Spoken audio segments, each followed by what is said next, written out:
ಪ್ರಸ್ತುತಿ ಸವಿಮಂಡ್ಯ educational YouTube channel. ಪ್ರಸಾರ ಮಾಡುವವರು ಜಿಲ್ಲಾ ಶಿಕ್ಷಣ ಮತ್ತು ತರಬೇತಿ ಸಂಸ್ಥೆ ಮಂಡ್ಯ. ಕಾಳಿದಾಸ ಅಂತ ಹೇಳಿದ ಕೂಡ್ಲೆ ಗೊತ್ತಿಲ್ಲ ಅಂತ ಹೇಳುವಂತ ಯಾವುದೇ ವ್ಯಕ್ತಿ ಇರ್ಲಿಕ್ಕಿಲ್ಲ ಅಂತ ನಾನಾದ್ರೂ ಭಾವಿಸ್ತೇನೆ.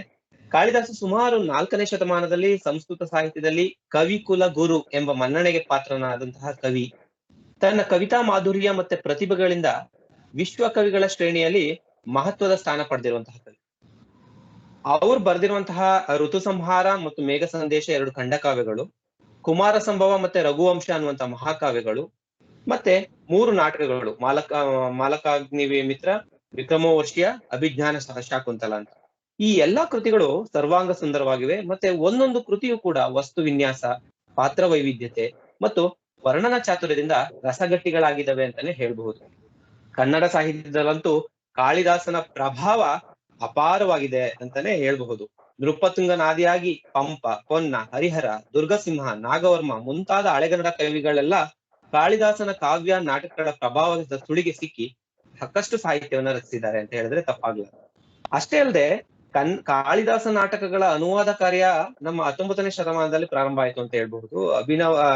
ಅಭಿನವ ಕಾಳಿದಾಸ ಅಂತ ಹೆಸರುವಾಸಿಯಾಗಿರುವಂತಹ ಬಸವಪ್ಪ ಶಾಸ್ತ್ರಿಗಳಿಂದ ಮೊದಲುಗೊಂಡು ಸೋಸಲೆ ಅಯ್ಯ ಶಾಸ್ತ್ರಿಗಳು, ಶಾಂತಕವಿ, ಶೇಷಗಿರಿ ರಾಮಚಂದ್ರ ಚುರ್ಮುರಿ, ಎಸ್ ಜಿ ನರಸಿಂಹಾಚಾರ್ಯ ಮುಂತಾದವರು ಕಾಳಿದಾಸನ ನಾಟಕಗಳನ್ನ ಅನುವಾದಗೊಳಿಸಿ ಕನ್ನಡ ಸಾಹಿತ್ಯ ಕ್ಷೇತ್ರವನ್ನ ಸಮೃದ್ಧಗೊಳಿಸಿದ್ದಾರೆ. ಕಾಳಿದಾಸನ ವಿಮರ್ಶೆಯು ಕೂಡ ಕನ್ನಡದಲ್ಲಿ ಶ್ರೀಮಂತವಾಗಿದೆ ಅಂತಾನೆ ಹೇಳ್ಬಹುದು. Masti, Teenamshri, Da Ra Bendre, S V Ranganna, A R Krishnashastri, K Krishnamurthy ಅಂತವರು ಈ ನಿಟ್ಟಿನಲ್ಲಿ ಸಾಕಷ್ಟು ಸಾಹಿತ್ಯ ಕೃಷಿಯನ್ನ ಮಾಡಿದ್ದಾರೆ. ಡಾಕ್ಟರ್ ಕೆ ಕೃಷ್ಣಮೂರ್ತಿ ಅವರೇ ಹೇಳುವಂತೆ ಕಾಳಿದಾಸನ ಸೃಷ್ಟಿಯಲ್ಲಿ ಪ್ರತಿಭೆ, ರಸ, ವರ್ಣನೆ, ದಿವ್ಯತ್ವದ ಜೊತೆಗೆ ಮಾನವೀಯ ಸೃಷ್ಟಿ, ಉದಾತ್ತತೆ, ದುಃಖ ಎಲ್ಲವೂ ಇದ್ದು ಕಾಳಿದಾಸನನ್ನ ವಿಶ್ವದಾರ್ಶನಿಕರ ಸಾಲಿನಲ್ಲಿ ನಿಲ್ಲಿಸುತ್ತೆ ಅಂತ ಹೇಳ್ತಾರೆ. ಕಾಳಿದಾಸನ ಕಾವ್ಯವು ಮನಸ್ಸನ್ನ ಸೂರೆಗೊಳ್ಳುತ್ತದೆ, ಮನಸ್ಸನ್ನ ಮುಗ್ಧಗೊಳಿಸುತ್ತದೆ. ಪ್ರಕೃತಿ ದೇವಿಯು ತನ್ನ ವಿಲಾಸ ಲೀಲೆಗಳನ್ನ, ವೇಷ ವಿನ್ಯಾಸಗಳನ್ನ, ಭಾವಭಂಗಿಗಳನ್ನ ಅಭಿನಯಿಸುತ್ತಾ ಪ್ರತಿ ಕ್ಷಣವೂ ನಾಟ್ಯ ಮಾಡುತ್ತಾಳೆ ಆತನ ಕಾವ್ಯರಂಗದಲ್ಲಿ ಅನ್ನುವಂತ ಪ್ರಶಂಸೆಯ ನುಡಿಗಳನ್ನ ಕೇಳಿದಾಗ ಕಾಳಿದಾಸ ನಮ್ಮ ಕನ್ನಡ ಸಾಹಿತ್ಯ ಕ್ಷೇತ್ರವನ್ನ ಎಷ್ಟು ಮಟ್ಟಿಗೆ ಆವರಿಸ್ಕೊಂಡಿದ್ದಾರೆ, ಮತ್ತೆ ಎಷ್ಟು ಮಟ್ಟಿಗೆ ಇಲ್ಲಿನ ಸಾಹಿತ್ಯಿಕ ಮನಗಳಲ್ಲಿ ನೆಲೆಯೂರಿದ್ದಾರೆ ಅಂತ ನಮ್ಗೆ ಗೊತ್ತಾಗ್ತದೆ. ಈ ನಿಟ್ಟಿನಲ್ಲಿ ಕನ್ನಡ ಸಾಹಿತ್ಯದಲ್ಲಿ ಕಾಳಿದಾಸನ ನಾಟಕಗಳನ್ನೇ ಕುರಿತು ಈ ದಿನದ ಉಪನ್ಯಾಸವನ್ನ ಮಾಡ್ಲಿರುವಂತಹ ಡಾಕ್ಟರ್ ಗಣಪತಿ ಭಟ್ಟ ಸರ್ ಅವ್ರನ್ನ ಬಹಳ ಪ್ರೀತಿಯಿಂದ ಮತ್ತೊಮ್ಮೆ ಸ್ವಾಗತಿಸ್ತಾ ಈ ಅವಧಿಯನ್ನ ಅವರಿಗೆ ಬಿಟ್ಕೊಡ್ತಾ ಇದೀವಿ. ಸರ್ ಪ್ಲೀಸ್ ನಿಮ್ಮ ಉಪನ್ಯಾಸವನ್ನ ಪ್ರಾರಂಭಿಸ್ಬೇಕು. ಮತ್ತೊಮ್ಮೆ ಆತ್ಮೀಯವಾದ ಸ್ವಾಗತ ತಮಗೆ. ನಮಸ್ಕಾರ. ನನ್ನ ಆಡಿಯೋ ಸರಿಯಾಗಿದೆ ಅಂತ ಅನ್ಕೊಳ್ತೀನಿ. ಒಂದ್ಸಲ ಫೀಡ್ಬ್ಯಾಕ್ ಬೇಕಾಗ್ತದೆ ಸರ್. ಕೇಳ್ತಿದೆ, ಕ್ಲಿಯರ್ ಇದೆ. ಧನ್ಯವಾದ. ಮಾತಾಡಿ. ವಾಗರ್ಥಾವಿವ ಸಂಪೃಕ್ತೌ ವಾಗರ್ಥ ಪ್ರತಿಪತ್ತಯೇ ಜಗತ ಪಿತರೌ ವಂದೇ ಪಾರ್ವತಿ ಪರಮೇಶ್ವರೌ. ವಾಕ್ ಮತ್ತೆ ಅರ್ಥ, ಮಾತು ಮತ್ತೆ ಅರ್ಥ ಇವೆರಡೂ ಕೂಡ ಒಟ್ಟೊಟ್ಟಿಗೆ ಅವಿನಾಭಾವವಾಗಿ ಇರುವ ಹಾಗೆ ಜಗತ್ತಿಗೆ ತಂದೆ ತಾಯಿಗಳಾಗಿರುವಂತಹ ಪಾರ್ವತಿ ಪರಮೇಶ್ವರರು, ಒಟ್ಟೊಟ್ಟಿಗೆ ಇರುವಂಥವರು ಪಾರ್ವತಿ ಪರಮೇಶ್ವರರು, ಅವರಿಗೆ ನಾನು ವಂದಿಸ್ತೇನೆ. ಏಕೈಶ್ವರ್ಯೇ ಸ್ಥಿತೋಪಿ ಪ್ರಣತ ಬಹುಫಲೇ ಯಸ್ವಯಂ ಕೃತ್ತಿವಾಸಾಃ ಕಾಂತಾ ಸಮ್ಮಿಶ್ರ ದೇಹೋಪ್ಯ ವಿಷಯ ಮನಸಾಂ ಯಹ ಪರಸ್ತಾದ್ಯತೀನಾಂ ಅಷ್ಟಾಭಿರ್ಯಸ್ಯ ಕೃತ್ಸ್ನಂ ಜಗದಪಿ ತನುಃ ಬಿಭ್ರತೋ ನ ಅಭಿಮಾನಃ ಸನ್ಮಾರ್ಗ ಲೋಕನಾಯ ವ್ಯಪನಯತು ಸಹ ವಸ್ತಾಮಸಿ ಸ ವೃತ್ತಿಮೀಶಃ. ಈಶ್ವರ ತಾನು ಅಷ್ಟೈಶ್ವರ್ಯಗಳನ್ನು ಹೊಂದಿದ್ರೂ ಕೂಡ ಅಹಂಕಾರವನ್ನು ತೋರಿಸುವುದಿಲ್ಲ. ಅವನು ಬಹುಫಲವನ್ನು ತನ್ನ ಭಕ್ತರಿಗಾಗಿ ನೀಡುತ್ತಾನೆ. ಆದರೆ ಸ್ವಯಂ ಅವನು ಕೇವಲ ಗಜ ಚರ್ಮವನ್ನು ಧರಿಸಿರ್ತಾನೆ ಅಂತ. ಮತ್ತೆ ಕಾಂತಾ ಸಮ್ಮಿಶ್ರಿತನಾಗಿದ್ದಾನೆ, ಅಂದ್ರೆ ಯಾವಾಗಲೂ ತನ್ನ ಪತ್ನಿಯ ಜೊತೆಗೂಡಿ ನೋಡುವುದಕ್ಕೆ ತಾನು ಈ ಲೌಕಿಕ ವ್ಯವಹಾರದೊಂದಿಗೆ ತಾನು ಸದಾಕಾಲ ಸಂಪರ್ಕದಲ್ಲಿ ಇದ್ದೇನೆ ಅನ್ನುವಂತಹ ಸಂದೇಶವನ್ನು ಕೊಟ್ಟರೂ ಕೂಡ ಈ ಲೌಕಿಕ ಸಂಗತಿಗಳಿಂದ ಬಹುದೂರ ಸಾಗಿರುವಂತಹ ಯೋಗಿಗಳಿಗಿಂತಲೂ ಕೂಡ ಅತ್ಯಂತ ಶ್ರೇಷ್ಠನಾಗಿರುವಂಥವನು ಶಿವನು.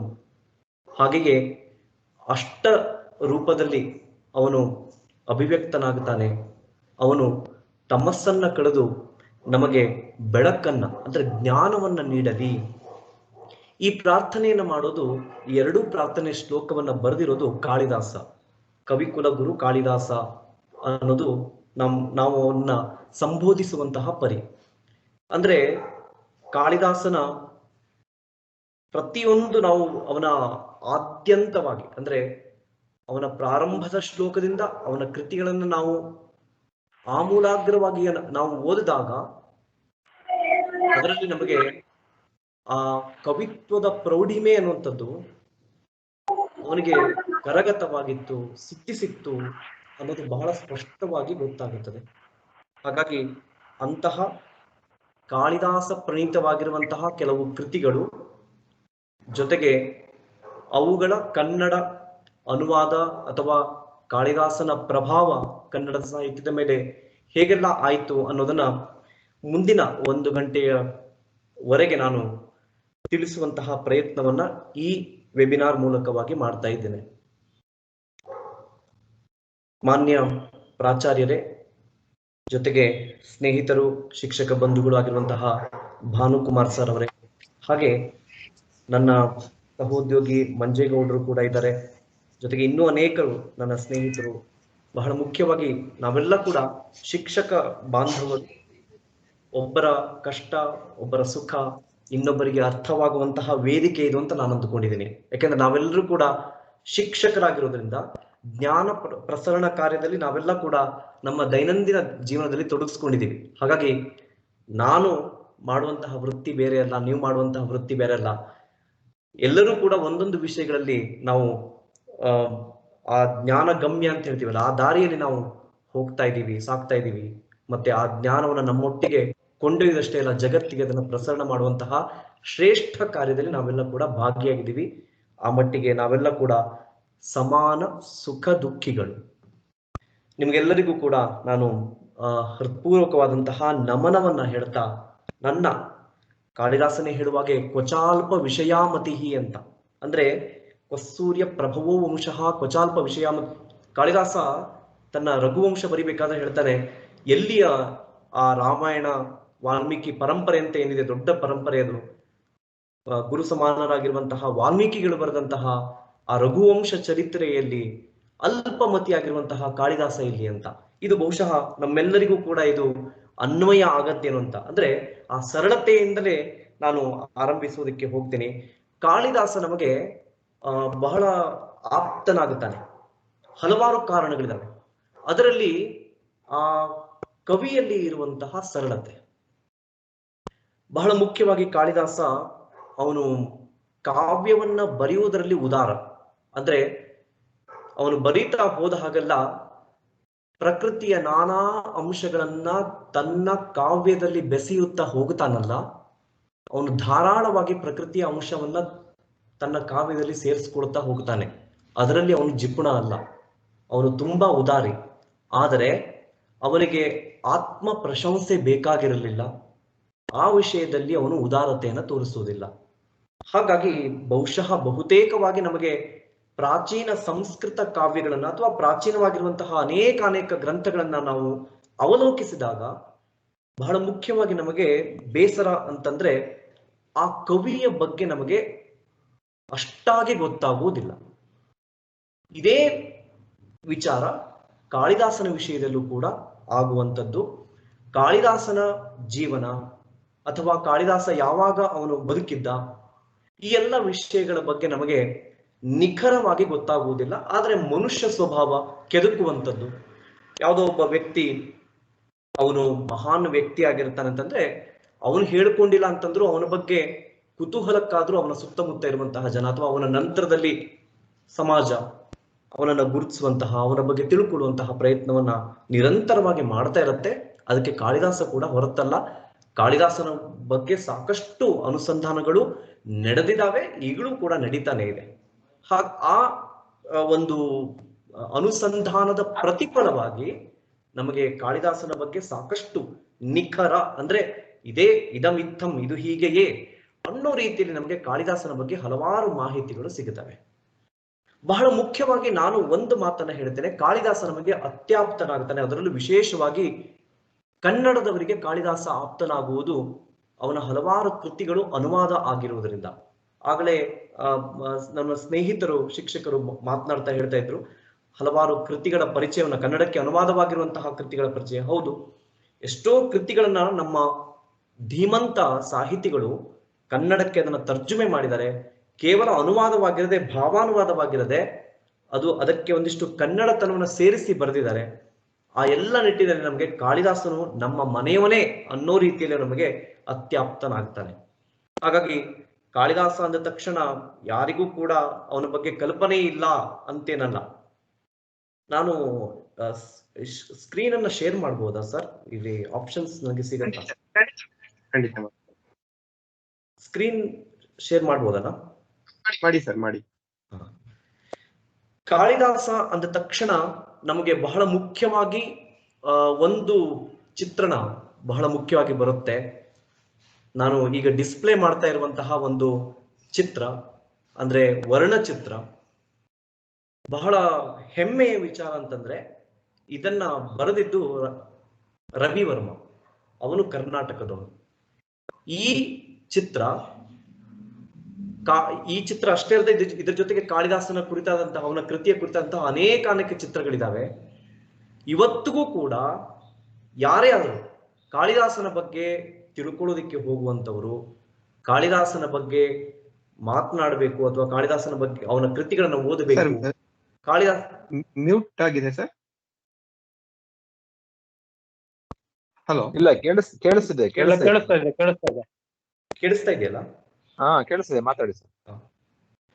ಕಾಳಿದಾಸನ ಬಗ್ಗೆ ಸರ್ ವಾಯ್ಸ್ ಬ್ರೇಕ್ ಆಗ್ತಿದೆ, ಸ್ವಲ್ಪ ನೆಟ್ವರ್ಕ್ ಇದೆಯಾ ಅನ್ಸುತ್ತೆ, ಚೆಕ್ ಮಾಡ್ಕೊಳ್ಳಿ ಸರ್. ವಾಯ್ಸ್ ಬ್ರೇಕ್ ಆಗ್ತಾ ಇದೆ. ಚಂದ್ರು ಅವ್ರ ವಾಯ್ಸ್ ಸರಿ ಕೇಳಿಸ್ತಿದೆ, ನೀನು ಸ್ವಲ್ಪ ನೆಟ್ವರ್ಕ್ ಬರ್ತಾ ಇಲ್ವಾ ಸರ್? ಇಲ್ಲ ಕೇಳಿಸ್ತಿದೆ ಸರ್, ಸ್ಪಷ್ಟವಾಗಿ ಕೇಳಿಸ್ತಿದೆ, ಮಾತಾಡಿ. Thank you. ಹಾಗಾಗಿ ನಮಗೆ ಬಹಳ ಮುಖ್ಯವಾಗಿ ಕಾಳಿದಾಸನ ಬಗ್ಗೆ ಒಂದು ಸ್ಪಷ್ಟ ಪರಿಕಲ್ಪನೆಯನ್ನ ಕಾಲ್ ಮಾಡ್ಬೋದು ಅವ್ರಿಗೆ, ನಮಗೆ ಕಟ್ಟಿಕೊಡುವಲ್ಲಿ ನಮ್ಮ ಕನ್ನಡದವರು, ಕನ್ನಡಿಗರು ಬಹಳ ದೊಡ್ಡ ಪಾತ್ರವನ್ನ ವಹಿಸಿದ್ದಾರೆ. ಇದು ಬಹಳ ಮುಖ್ಯವಾದಂತಹ ವಿಚಾರ. ಅದರ ಜೊತೆಗೆ ನಾವು ಈ ಕವಿರತ್ನ, ಕಾಳಿದಾಸ ಇತ್ಯಾದಿಯಾಗಿ ನಮ್ಮ ಡಾಕ್ಟರ್ ರಾಜ್ಕುಮಾರ್ ಅವರ ಚಲನಚಿತ್ರ ಆದಿಯಾಗಿ ಒಳಗೊಂಡು ಕನ್ನಡದಿಂದಲೂ ಕೂಡ ಕಾಳಿದಾಸನ ಕುರಿತಾದಂತಹ ಸೇವೆ ಬಹಳಷ್ಟಿದೆ ಅನ್ನೋದನ್ನು ಕೂಡ ನಾನು ಬಹಳ ಪ್ರಥಮದಲ್ಲಿಯೇ ನಾನು ಅದನ್ನ ಸ್ಮರಿಸೋದಕ್ಕೆ ಬಯಸ್ತೇನೆ. ಕಾಳಿದಾಸ ಅವನ ಕಾವ್ಯ ಪ್ರತಿಭೆಯಿಂದ ಜನಮನ್ನಣೆಯನ್ನು ಗಳಿಸಿದಂತಹ ಒಬ್ಬ ಕವಿ. ಸಾಮಾನ್ಯವಾಗಿ ಒಬ್ಬ ಕವಿ ಹಾಗೆ ಒಮ್ಮೆಗೆನೆ ಅವನು ಬೆಳೆದು ಬಿಡಲ್ಲ. ಆ ಕವಿತ್ವ ಅನ್ನುವಂಥದ್ದು ಅವನಲ್ಲಿ ಬೆಳೆಯೋದಕ್ಕೆ ಹಂತಗಳಿದಾವೆ. ಹಾಗೆ ಕಾಳಿದಾಸನ ಕೃತಿಗಳನ್ನ ವಿಮರ್ಶೆ ಮಾಡುವಂತಹ ಲೇಖಕರು, ವಿಮರ್ಶಕರು ಕಾಳಿದಾಸನ ಬೆಳವಣಿಗೆಯನ್ನ ಕೂಡ ಒಂದು ಕೃತಿ ಆದ ಮೇಲೆ ಇನ್ನೊಂದು ಕೃತಿ, ಇನ್ನೊಂದು ಕೃತಿ ಆದ್ಮೇಲೆ ಇನ್ನೊಂದು ಕೃತಿ, ಹಾಗೆ ಅವನ ಕವಿತ್ವ ಶಕ್ತಿಯ ಬೆಳವಣಿಗೆಯನ್ನ ಬೇರೆ ಬೇರೆ ಮಜಲುಗಳಲ್ಲೂ ಕೂಡ ಗುರುತಿಸ್ತಾ ಹೋಗುತ್ತಾರೆ. ಹಾಗೆ ನಾವು ಕಾಳಿದಾಸನ ಕೃತಿಯ ಕಡೆಗೆ ಒಂದು ನೋಟವನ್ನ ನೋಡೋದಾದ್ರೆ ಅದರಲ್ಲಿ ಬಹಳ ಮುಖ್ಯವಾಗಿ ಆಗ್ಲೇ ನಮ್ಮ ಸ್ನೇಹಿತರು ಕೂಡ ಪರಿಚಯಿಸ್ತಾ ಇದ್ರು, ಖಂಡಕಾವ್ಯ ಅಂತ. ಖಂಡಕಾವ್ಯ ಅಂತಂದ್ರೆ ನಾವು ಸಾಮಾನ್ಯವಾಗಿ ಆಂಗ್ಲ ಭಾಷೆಯಲ್ಲಿ ಲಿರಿಕ್ಸ್ ಅಂತ ಹೇಳ್ತೀವಿ. ಚಿಕ್ಕ ಚಿಕ್ಕ ಪದ್ಯಗಳು, ಭಾವನೆಗೆ ಹೆಚ್ಚು ಪ್ರಾಶಸ್ತ್ಯ ಇರುತ್ತೆ, ಕಾಲ್ಪನಿಕವಾಗಿರುತ್ತೆ. ಒಂದು 100-120 ಶ್ಲೋಕಗಳಿಂದ ಕೂಡಿದಂತಹ ಒಂದು ಸಂಕಲನ. ಅಂತಹ ಖಂಡಕಾವ್ಯ ಪ್ರಭೇದಕ್ಕೆ ಕಾಳಿದಾಸ ಕೊಡುವಂತಹ ಕೃತಿಗಳ ಕೊಡುಗೆ 2. ಅದರಲ್ಲಿ ಮೊದಲನೆಯದು ಋತು ಸಂಹಾರ, ಇನ್ನೊಂದು ಮೇಘದೂತಂ ಅಂತ. ಋತು ಸಂಹಾರಂ ನಮಗೆಲ್ಲ ಆ ಹೆಸರೇ ಹೇಳೋ ಹಾಗೆ ಋತುಗಳನ್ನ, ಅಂದ್ರೆ ನಾನಾ ಬಗೆಯ 6 ಋತುಗಳು, ಅದರಿಂದ ಪ್ರಕೃತಿಯಲ್ಲಿ ಆಗುವಂತಹ ಬದಲಾವಣೆ, ಜೊತೆಗೆ ನಮ್ಮ ಮಾನಸಿಕ ಸ್ಥಿತಿಗತಿಗಳು. ನೋಡಿ, ಬಹಳ ಹಿಂದಿಂದಲೂ ಕೂಡ ಇದೆಲ್ಲದರ ಅನುಸಂಧಾನ ನಮ್ಮ ಕಾವ್ಯಶಾಸ್ತ್ರಾದಿಗಳಲ್ಲಿ ಆಗ್ತಾ ಇತ್ತು. ಕಾಳಿದಾಸ ಅದನ್ನು ಬಹಳ ಸೊಗಸಾಗಿ ಕಟ್ಟಿಕೊಡ್ತಾನೆ. ವಿಪ್ರಲಂಬ ಶೃಂಗಾರ, ಶೃಂಗಾರಕ್ಕೆ ಅತ್ಯಂತ ಹೆಸರುವಾಸಿಯಾಗಿರುವಂತಹ ಕವಿ ಕಾಳಿದಾಸ. ಇವತ್ತಿಗೂ ಕೂಡ ಪಾಶ್ಚಿಮಾತ್ಯರು ಕಾಳಿದಾಸನನ್ನ ವರ್ಡ್ಸ್ವರ್ತ್ ಅಥವಾ ಶೇಕ್ಸ್ಪಿಯರ್ ಜೊತೆಗೆ ಅವನನ್ನ ತುಲನೆ ಮಾಡುವಂತಹ ಪದ್ಧತಿ ಪಾಶ್ಚಿಮಾತ್ಯ ದೇಶಗಳಲ್ಲಿದೆ. ಯಾಕೆ ಅಂತಂದ್ರೆ ಅವನು ಆ ಒಂದು ತನ್ನ ಕೃತಿಯಲ್ಲಿ ನಿಸರ್ಗವನ್ನ ವರ್ಣಿಸುವಂತಹ ಪರಿಯನ್ನ ನೋಡಿ ಪಾಶ್ಚಿಮಾತ್ಯರು ಕೂಡ ಬೆರಗಾಗುತ್ತಾರೆ. ಹಾಗೆ ನೋಡಿದ್ರೆ ಈ ಪಾಶ್ಚಿಮಾತ್ಯರು ಹೇಳ್ತಾರಲ್ಲ ಏನು ಇವನು ಭಾರತದ ಶೇಕ್ಸ್ಪಿಯರ್ ಅಂತ. ಆದ್ರೆ ಶೇಕ್ಸ್ಪಿಯರ್ಗಿಂತಲೂ ಸಾವಿರಾರು ವರ್ಷಗಳ ಹಿಂದೆಯೇ ಕಾಳಿದಾಸ ಇದ್ದ ಅನ್ನುವಂಥದ್ದು ನಮಗೆ ಗೊತ್ತಾದಾಗ ಬಹುಶಃ ನಾವಂತೂ ಖಂಡಿತವಾಗಿಯೂ ಹೇಳ್ತೀವಿ ಆ ಶೇಕ್ಸ್ಪಿಯರ್ನೇ ಅವನು ಕಾಳಿದಾಸ ಆಗಿರ್ಲಿಕ್ಕೆ ಸಾಧ್ಯ ಅಂತ ಅಷ್ಟೇ. ಹಾಗಾಗಿ ಅವನ ಕೃತಿಗಳನ್ನ ನಾವು ನೋಡ್ತಾ ಹೋದ ಹಾಗೆ ಅವನ ಕವಿತ್ವ ಶಕ್ತಿ ಹೇಗೆ ಅದು ಹಂತ ಹಂತವಾಗಿ ಅದು ಅಭಿವೃದ್ಧಿ ಆಗ್ತಾ ಹೋಯ್ತು, ಕೌಶಲ್ಯಪೂರ್ಣವಾಗಿ ಆಗ್ತಾ ಹೋಯ್ತು ಅನ್ನೋದು ನಮ್ಗೆ ಗೊತ್ತಾಗ್ತಾ ಹೋಗ್ತದೆ. ಖಂಡ ಕಾವ್ಯಗಳನ್ನ ಬರೀತಾನೆ. ಅದರಲ್ಲೂ ವಿಶೇಷವಾಗಿ ಮೇಘದೂತ ಅನ್ನುವಂತಹ ಒಂದು ಕಾವ್ಯ, ಅದು ಖಂಡ ಕಾವ್ಯ, ಸುಮಾರು 100-120 ಶ್ಲೋಕಗಳಿಂದ ಕೂಡಿರುವಂತಹ ಒಂದು ಚಿಕ್ಕ ಕೃತಿ ಅದು. ಆದ್ರೆ ಅದ್ಭುತವಾಗಿರುವಂತಹ ಒಂದು ಜಗತ್ತನ್ನ ತೆರೆದಿಡ್ತಾನೆ. ಅದರಲ್ಲೂ ಕೂಡ ಶೃಂಗಾರ ರಸವೇ ಪ್ರಧಾನ. ಅದರಲ್ಲೂ ವಿರಹ ಶೃಂಗಾರವನ್ನ ಬಹಳ ಸೊಗಸಾಗಿ ಅವನು ಕಟ್ಟಿಕೊಡ್ತಾನೆ ಮೇಘದೂತ ಕಾವ್ಯದ ಮೂಲಕವಾಗಿ. ಅದರ ಆ ಗಟ್ಟಿತನ ಅಂದ್ರೆ ಮೇಘದೂತಂ ಅನ್ನೋದು ನಮ್ಗೆ ಯಾವುದೋ ಒಬ್ಬ ಕಾಳಿದಾಸನ ಹೆಸರನ್ನ ಹೇಳಿದಾಗ ಅವನು ಮೊದಲಿಗೆ ಹೇಳುವಂಥದ್ದು ಮೇಘದೂತ ಅಂತ. ಯಾಕೆ ಅಂತಂದ್ರೆ ಅವನು ಅದರ ಅಷ್ಟು ಸೊಗಸಾಗಿ, ಅಂದ್ರೆ ಕಾಲ್ಪನಿಕ ಕೃತಿ ಆದ್ರೂ ಕೂಡ ನಿಜವಾಗಿಯೂ ಅದು ನಡೆದಿದೆಯೇನೋ ಅನ್ನೋ ರೀತಿಯಲ್ಲಿ, ಅಂದ್ರೆ ನೈಜತೆಗೆ ಹೆಚ್ಚು ಒತ್ತು ಕೊಡ್ತಾನೆ. ಹಾಗೆ ನೋಡಿದ್ರೆ ಒಬ್ಬ ಯಕ್ಷ, ಜೀವಂತ ಇರುವಂತಹ ಒಬ್ಬ ಮನುಷ್ಯನೋ ದೇವಪುರುಷನೋ, ಅವನು ಅಚೇತನವಾಗಿರುವಂತಹ ಒಂದು ಮೋಡದ ಜೊತೆಗೆ ವ್ಯವಹರಿಸಲಿಕ್ಕೆ ಆಗೋದಿಲ್ಲ. ಮೋಡದ ಜೊತೆಗೆ ಯಾವ ವ್ಯಕ್ತಿಯು ಮಾತನಾಡೋದಕ್ಕಾಗಲ್ಲ, ಅಥವಾ ಆ ಮೋಡಕ್ಕೆ ಜ್ಞಾನೇಂದ್ರಿಯವಾಗಲಿ ಕರ್ಮೇಂದ್ರಿಯ ಯಾವುದೂ ಇಲ್ಲ, ಇಂದ್ರಿಯಾತೀತವಾಗಿರುವಂಥದ್ದು, ಅಚೇತನವಾಗಿರುವಂಥದ್ದು. ಇದೆಲ್ಲ ಹೇಗೆ ಸಾಧ್ಯ ಆಯ್ತು ಅಂತಂದ್ರೆ ಕಾಮಾರ್ಥಾಹಿ ಪ್ರಕೃತಿ ಪುರುಷ ಚೇತನ ಅಚೇತನೇಶು. ಯಾರು ಕಾಮಾರ್ಥರಾಗಿರ್ತಾರೆ, ಯಾರು ಕಾಮದಿಂದ ಪೀಡಿತರಾಗಿರ್ತಾರೆ, ಅವರಿಗೆ ಯಾವುದು ಸಜೀವ ಯಾವುದು ನಿರ್ಜೀವ, ಯಾವುದರ ಜೊತೆಗೆ ಮನುಷ್ಯರು ವ್ಯವಹರಿಸಲಿಕ್ಕೆ ಆಗತ್ತೆ, ಇದರ ಯಾವುದರ ಪರಿವೂ ಇರೋದಿಲ್ಲ ಅನ್ನುವಂತಹ ಒಂದು ಸಮಾಧಾನದ ಅಂದ್ರೆ ಒಂದು ಉತ್ತರವನ್ನ ಅವನು ಕೊಟ್ಟು ಮುಂದೆ ಸಾಗುತ್ತಾನೆ ಕಾಳಿದಾಸ. ಅಂದ್ರೆ ಅಲ್ಲಿಗೆ ನಾವು ಕ್ವಶನ್ ಮಾಡಬಾರದು, ಅರೆ ಒಬ್ಬ ಯಕ್ಷ ಮೋಡದ ಜೊತೆಗೆ ಹೇಗೆ ಸಂಭಾಷಣೆ ಮಾಡೋದಕ್ಕೆ ಆಗತ್ತೆ, ಮೋಡ ಏನಾದ್ರೂ ಕೇಳಿಸ್ಕೊಳ್ಳುತ್ತೆ, ಮೋಡಕ್ಕೇನಾದ್ರೂ ಕಿವಿ ಇದೆಯೇ, ಅಥವಾ ಮೋಡಕ್ಕೇನಾದ್ರೂ ಜ್ಞಾನೇಂದ್ರಿಯಗಳಿದಾವೆ ಅಂತಂದ್ರೆ ಇಲ್ಲ, ಅದೆಲ್ಲ ಬೇಕಾಗಿಲ್ಲ. ಇದು ಕೇವಲ ಯಕ್ಷನ ಒಂದು ಸ್ವಗತ ಅಷ್ಟೇ. ಹಾಗಾಗಿ ನಾವು ಅದನ್ನ ಇಡೀ ಕಾವ್ಯವನ್ನ ಸ್ವಗತವಾಗಿ ನೋಡಬೇಕೇ ಹೊರತಾಗಿ ಇದು ಸಂಭಾಷಣೆಯಲ್ಲ. ಆದ್ರೆ ಎಷ್ಟು ಅದ್ಭುತವಾಗಿ ಆ ಇಡೀ ಕಾವ್ಯವನ್ನ ಸುಮಾರು 120 ಶ್ಲೋಕ ಪಾಠಾಂತರ ಇದೆ, ಅದು 120 ಶ್ಲೋಕಗಳಲ್ಲಿ ಕಟ್ಟಿ ಕೊಡ್ತಾನೆ ಅಂತಂದ್ರೆ ಅದರೆಲ್ಲ ಕೂಡ ಒಂದು ರೀತಿಯಲ್ಲಿ ಎರಡು ಟೂ ವೇ ಕಾನ್ವರ್ಸೇಷನ್ ಇದೆಯೇನೋ ಅನ್ನೋ ರೀತಿಯಲ್ಲಿ ನಮಗೆ ಭಾಸ ಆಗತ್ತೆ. ಆದ್ರೆ ಇಡೀ ಕಾವ್ಯದುದ್ದಕ್ಕೂ ಕೂಡ ಯಕ್ಷನೊಬ್ಬನೇ ಮಾತನಾಡ್ತಾ ಹೋಗ್ತಾನೆ. ಬಹಳ ಒಂದು ಹೆಗ್ಗಳಿಕೆ ಅಂತಂದ್ರೆ ಮೇಘದೂತ ಕಾವ್ಯದ್ದು. ಈ ಮೇಘದೂತ ಕಾವ್ಯದಲ್ಲಿ ಅವನು ರಾಮಗಿರಿ ಆಶ್ರಮ, ಅದನ್ನ ಈಗಿನ ಸುಮಾರು ಮಹಾರಾಷ್ಟ್ರ ಅಂತ ಗುರುತಿಸ್ತಾರೆ. ಮಹಾರಾಷ್ಟ್ರದಿಂದ ಹಿಡ್ಕೊಂಡು ಅಲಕಾನಗರಿ ಅಂತ, ಅದು ಯಕ್ಷನ ಪುರಿ, ಅದು ಅಲ್ಲಿ ಯಕ್ಷನ ವಾಸ ಆಗಿತ್ತು ಅಂತ.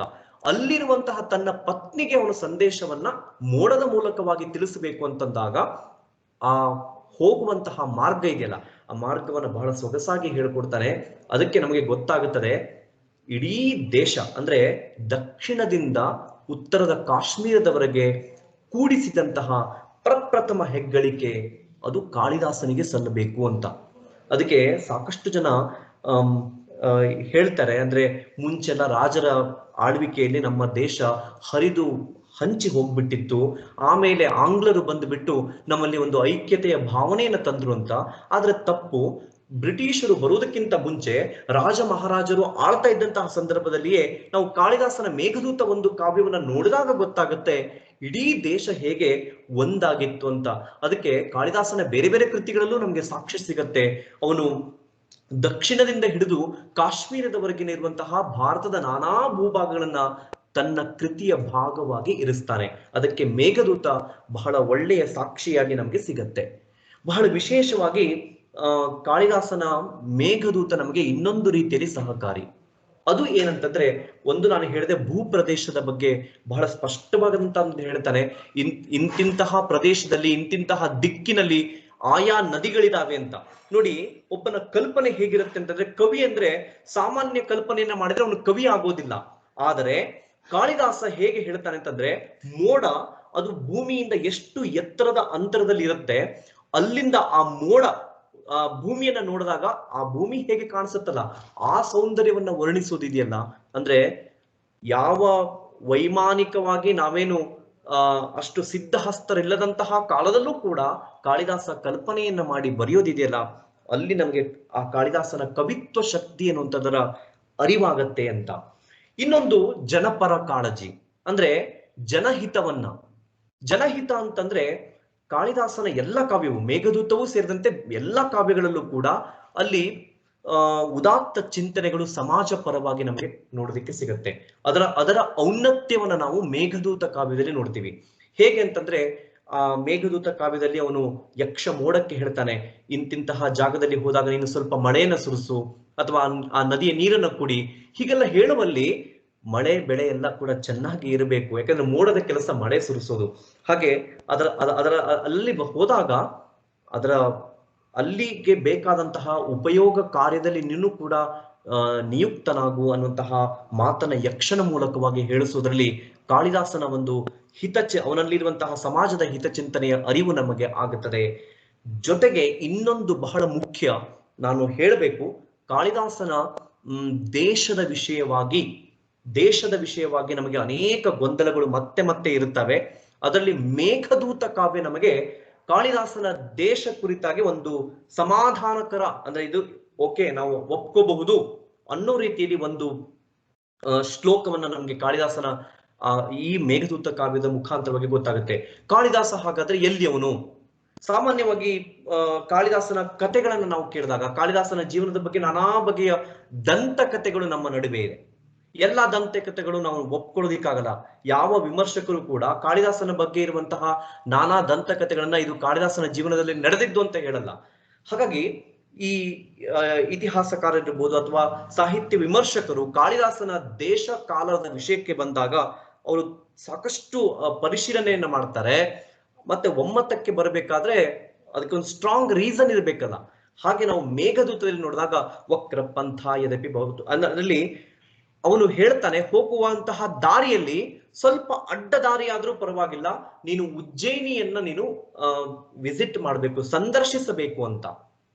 ಅಲ್ಲಿಗೆ ನಮಗೆ ಅಂದ್ರೆ ಸಾಮಾನ್ಯವಾಗಿ ಬಹುತೇಕ ವಿದ್ವಾಂಸರು ಒಪ್ಪಿಕೊಳ್ಳೋದೇನಂತಂದ್ರೆ, ಬಹುಶಃ ಉಜ್ಜಯಿನಿಯೇ ಕಾಳಿದಾಸನ ದೇಶ, ಅಂದ್ರೆ ಅವನು ಅಲ್ಲಿ ಇದ್ದ ಅನ್ನುವಂಥದ್ರ ಬಗ್ಗೆ ನಮ್ಮ ವಿದ್ವಾಂಸರು ಒಮ್ಮತವನ್ನ ಪ್ರದರ್ಶಿಸ್ತಾರೆ. ಅಂದ್ರೆ ಈ ಮೇಘದೂತ ಕಾವ್ಯದಲ್ಲಿ ಬರುವಂತಹ ಶ್ಲೋಕದ ಮೂಲಕವಾಗಿ ನಮಗೆ ಗೊತ್ತಾಗುತ್ತದೆ ಕಾಳಿದಾಸ ಉಜ್ಜಯಿನಿ ಅಂದ್ರೆ ಈಗಿನ ಮಧ್ಯಪ್ರದೇಶದಲ್ಲಿ ಇರುವಂತಹ ಉಜ್ಜಯಿನಿ, ಅದು ಹಿಂದೆ ಹಲವಾರು ಕವಿಗಳಿಗೆ ಆಶ್ರಯ ತಾಣ ಆಗಿತ್ತು ಕೂಡ. ಸಂಸ್ಕೃತದ ಬೇರೆ ಬೇರೆ ಶೂದ್ರಕ ಇರ್ಬೋದು, ಬೇರೆ ಬೇರೆ ಕವಿಗಳು ಅದೇ ಉಜ್ಜಯಿನಿಯಲ್ಲಿ ಇದ್ರು. ಅದೇ ಪರಂಪರೆಯಲ್ಲಿ ಕಾಳಿದಾಸನೂ ಕೂಡ ಇದ್ದಿರಬಹುದು ಅನ್ನುವಂಥದ್ದು ಒಂದು ಸಮಾಧಾನಕರವಾದಂತಹ ಉತ್ತರವು ಕೂಡ ನಮಗೆ ಮೇಘದೂತ ಕಾವ್ಯದ ಮೂಲಕವಾಗಿ ಸಿಗತ್ತೆ. ಇನ್ನು ಖಂಡಕಾವ್ಯ ಆದಮೇಲೆ ಮಹಾಕಾವ್ಯವನ್ನು ಬರೆಯುವುದು ಬಹಳ ಸರಳ ಅಲ್ಲ.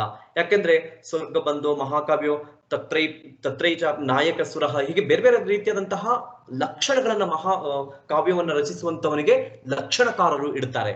ಅಂದ್ರೆ ಅದು ಅತ್ಯಂತ ದೀರ್ಘವಾಗಿರಬೇಕು, ಕಥೆ ಐತಿಹಾಸಿಕವಾಗಿರಬೇಕು, ಜೊತೆಗೆ ನಾಯಕನು ಹೀಗೆ ಇರಬೇಕು, ಅವನಲ್ಲಿ ಇದೆಲ್ಲ ಗುಣಗಳಿರಬೇಕು, ನಾಯಕಿ ಹೀಗೆ ಇರಬೇಕು, ಜೊತೆಗೆ ನಾನಾ ಬಗೆಯ ಪರ್ವತ, ಸೂರ್ಯೋದಯ, ಯುದ್ಧ, ನಾನಾ ಬಗೆಯ ವರ್ಣನೆಗಳನ್ನ ಒಂದು ಕಾವ್ಯ ಒಳಗೊಂಡಿರಬೇಕು. ಆ ಎಲ್ಲಾ ಲಕ್ಷಣಗಳನ್ನ ಒಳಗೊಂಡಿರುವುದು ಮಹಾಕಾವ್ಯ ಅಂತ ಕರೆಸ್ಕೊಡತ್ತೆ. ಹಾಗೆ ಮಹಾಕಾವ್ಯವನ್ನ ಬರೆಯುವುದೇ ಅತ್ಯಂತ ಕಠಿಣವಾಗಿರುವಂತಹ ಸಂದರ್ಭದಲ್ಲಿ, ಯಾಕೆಂದ್ರೆ ಅದು ಪದ್ಯಯುಕ್ತವಾಗಿರುವಂಥದ್ದು.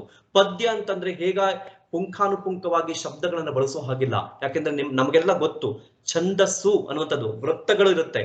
ಆ ನಿಯಮವನ್ನ, ಯತಿ ನಿಯಮವನ್ನ, ಗಣ ನಿಯಮಗಳನ್ನ ಪಾಲನೆ ಮಾಡಿಕೊಂಡು ಶ್ಲೋಕ ರೂಪದಲ್ಲಿ ಆ ಬೃಹತ್ತಾಗಿರುವಂತಹ ಕಾವ್ಯವನ್ನ ಕಟ್ಟಿಕೊಡೋದಿದೆಯಲ್ಲ, ಅದು ಸರಳವಾಗಿರುವಂತಹ ಕೆಲಸ ಅಲ್ಲ.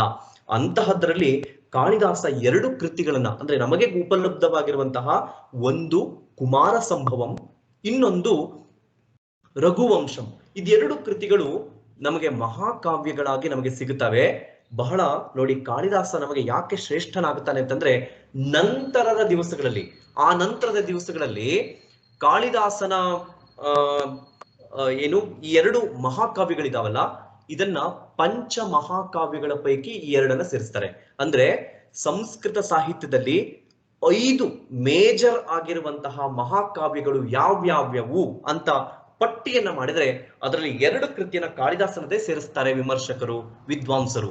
ಅಂದ್ರೆ ಅಲ್ಲಿಗೆ ನಮಗೆ ಅರ್ಥ ಆಗತ್ತೆ ಕಾಳಿದಾಸನ ಕವಿತ್ವ ಶಕ್ತಿ ಎಂತಹದ್ದು, ಕಾಳಿದಾಸನಲ್ಲಿದ್ದಂತಹ ಆ ಕವಿತ್ವದ ಪ್ರತಿಭೆ ಎಂತಹದ್ದು, ಅಂದ್ರೆ ಅವನು ಎಷ್ಟರ ಮಟ್ಟಿಗೆ ಅವನು ತನ್ನ ಪ್ರಭಾವವನ್ನು ಅವನು ನಂತರದ ದಿವಸಗಳಲ್ಲೂ ಕೂಡ ಬೀರಿದ್ದ ಅನ್ನೋದು ಗೊತ್ತಾಗತ್ತೆ.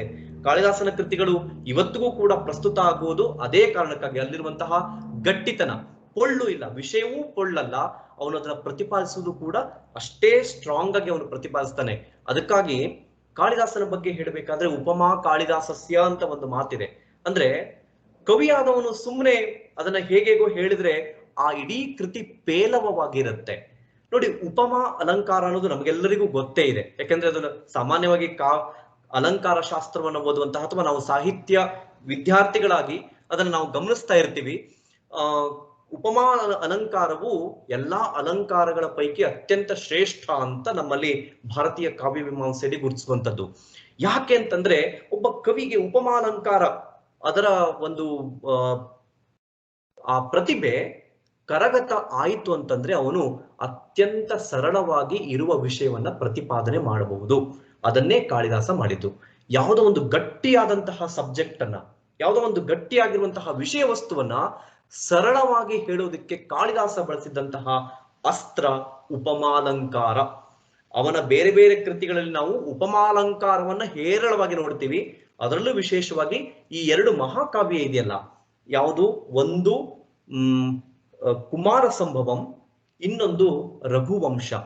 ನಾನು ಯಾಕೆ ಹೇಳಿದೆ ಅಂತಂದ್ರೆ ಒಂದು ಉದಾಹರಣೆನ ನಾನು ನಿಮ್ಗೆ ಕೊಡ್ತೀನಿ. ಇಲ್ಲಿ ರಘುವಂಶದಲ್ಲಿ ಅವನು ಒಂದು ಕಡೆಗೆ ಹೀಗೆ ಹೇಳ್ತಾನೆ, ಅಂದ್ರೆ ವೆರಿ ಬಿಗಿನಿಂಗ್ ಅಲ್ಲಿ ಹೇಳ್ತಾನೆ, ಈ ರಾಮಾಯಣ ಅಂದ್ರೆ ರಘುವಂಶವನ್ನ ಅವನು ವಿಷಯ ವಸ್ತುವಾಗಿ ತೆಗೆದುಕೊಂಡಿದ್ದು ಮೂಲ ರಾಮಾಯಣದಿಂದ. ವಾಲ್ಮೀಕಿ ಮುನಿಗಳದ್ದು ಒಂದು ದೊಡ್ಡ ಪರಂಪರೆ, ಅದು ಗುರುಸ್ಥಾನದಲ್ಲಿ ಇರುವಂತವರು ವಾಲ್ಮೀಕಿ ಮಹರ್ಷಿಗಳು. ಅಂತಹ ಮಹರ್ಷಿಗಳು ಬರೆದಂತಹ ಒಂದು ವಿಷಯವನ್ನ ನಾನು ಮತ್ತೆ ಬರೆಯುವುದು ಅಂತಂದ್ರೆ ಅದು ಹೇಗೆ ಅಂತಂದ್ರೆ ಒಂದು ದೊಡ್ಡ ಸಾಗರವನ್ನ ಒಂದು ಚಿಕ್ಕ ದೋಣಿಯ ಮೂಲಕವಾಗಿ ನಾನು ದಾಟೋ ಪ್ರಯತ್ನ ಮಾಡ್ತಾ ಇದ್ದೇನೆ. ನೋಡಿ ಕಲ್ಪನೆ ಹೇಗಿದೆ ಅಂತ. ನಾನು ವಾಲ್ಮೀಕಿ ಮಹರ್ಷಿಗಳು ಬರೆದಂತಹ ಆ ರಾಮಾಯಣ ಕೃತಿಯನ್ನ ನಾನು ಬರಿತಾ ಇದ್ದೀನಿ ಅಂತಂದ್ರೆ ಅರ್ಥ ಒಂದು ದೊಡ್ಡ ಸಾಗರವನ್ನ ಒಂದು ಚಿಕ್ಕ ದೋಣಿಯ ಮೂಲಕವಾಗಿ ದಾಟುವ ಪ್ರಯತ್ನ ಮಾಡ್ತಾ ಇದ್ದೀನಿ. ಹೀಗೆ ಅವನ ಉಪಮೆ ಅನ್ನುವಂಥದ್ದು. ಆಮೇಲೆ ನಾನು ಆಗಲೇ ವೆರಿ ಬಿಗಿನಿಂಗ್ ಅಲ್ಲಿ ಹೇಳಿದೆ ಆ ಶ್ಲೋಕ ವಾಗರ್ಥ ವಿವ ಸಂಪ್ರಕ್ತ ವಾಗರ್ಥ, ಅಲ್ಲಿ ಶಿವ ಪಾರ್ವತಿಯರನ್ನ ವಾಕ್ ಮತ್ತೆ ಅರ್ಥ ಅಂತ ಅವನು ಪರಿಗಣಿಸ್ತಾನೆ. ಎಷ್ಟು ಅವನು ಕಂಪೇರ್ ಮಾಡಬೇಕಾದ್ರೆ ಎಷ್ಟು ಸ್ಟ್ರಾಂಗ್ ಆಗಿರುವಂತಹ ಒಂದು ವಸ್ತುವನ್ನು ಅವನು ತೆಗೆದುಕೊಳ್ತಾನೆ ಅಂತಂದ್ರೆ ಅದು ಅಕ್ಯುರೇಟ್ ಆಗಿರ್ಬೇಕು. ಯಾಕಂದ್ರೆ ನಮ್ಗೆ ಗೊತ್ತು ಉಪಮಾಲಂಕಾರ ಅಂತಂದ್ರೆ ಹಾಗೆ ಬಳಸೋ ಹಾಗಿಲ್ಲ. ನಾವು ಕಂಪೇರ್ ಮಾಡುವಂತಹ ವಸ್ತು ಕಂಪೇರ್ ಮಾಡಿಸ್ಕೊಳ್ಳುವಂತಹ ವಸ್ತುವಿಗೆ ಅತ್ಯಂತ ಸನಿಹದಲ್ಲಿರ್ಬೇಕು. ಆ ಸಾಮ್ಯತೆ ಅನ್ನುವಂಥದ್ದು ಅತ್ಯಂತ ಶ್ರೀಮಂತವಾಗಿರ್ಬೇಕು ಅನ್ನೋದನ್ನ ಲಕ್ಷಣಕಾರರು ಹೇಳ್ತಾರೆ. ಹಾಗೆಯೇ ಅವನು ಎಷ್ಟರ ಮಟ್ಟಿಗೆ ಅಲ್ಲಿ ಆ ಸಾಮ್ಯತೆಯನ್ನು ತೋರಿಸ್ತಾನೆ ಅಂತಂದ್ರೆ ವಾಕ್ ಅನ್ನುವಂಥದ್ದು ಸಂಸ್ಕೃತದಲ್ಲಿ ಸ್ತ್ರೀಲಿಂಗ ಶಬ್ದ. ಆ ವಾಕನ್ನ ಮಾತನ್ನ ಪಾರ್ವತಿಗೆ ಹೋಲಿಸ್ತಾನೆ. ಮತ್ತೆ ಅರ್ಥ ಅನ್ನುವಂಥದ್ದು ಪುಲ್ಲಿಂಗ ಶಬ್ದ, ಆ ಅರ್ಥವನ್ನ ಅವನು ಶಿವನಿಗೆ ಹೋಲಿಸ್ತಾನೆ. ನೋಡಿ ಜೆಂಡರ್ ಕೂಡ ಬದಲಾಗಲ್ಲ. ಅಂದ್ರೆ ಅವನು ಕೊಡುವಂತಹ ಉಪಮೆಯಲ್ಲಿ ಅಷ್ಟರ ಮಟ್ಟಿಗೆ ಸಾಮ್ಯತೆಯನ್ನು ಅವನು ತೋರಿಸ್ತಾನೆ ಅನ್ನೋದಕ್ಕೆ ಇದೊಂದು ಸಾಕ್ಷಿ. ಇನ್ನೊಂದು ಮಾತನ್ನು ನಾನು ರಘುವಂಶದ ಬಗ್ಗೆ ಹೇಳಲೇಬೇಕು. ಅದೇನಂತಂದ್ರೆ ದೀಪಶಿಖಾ ಕಾಳಿದಾಸ ಅಂತ.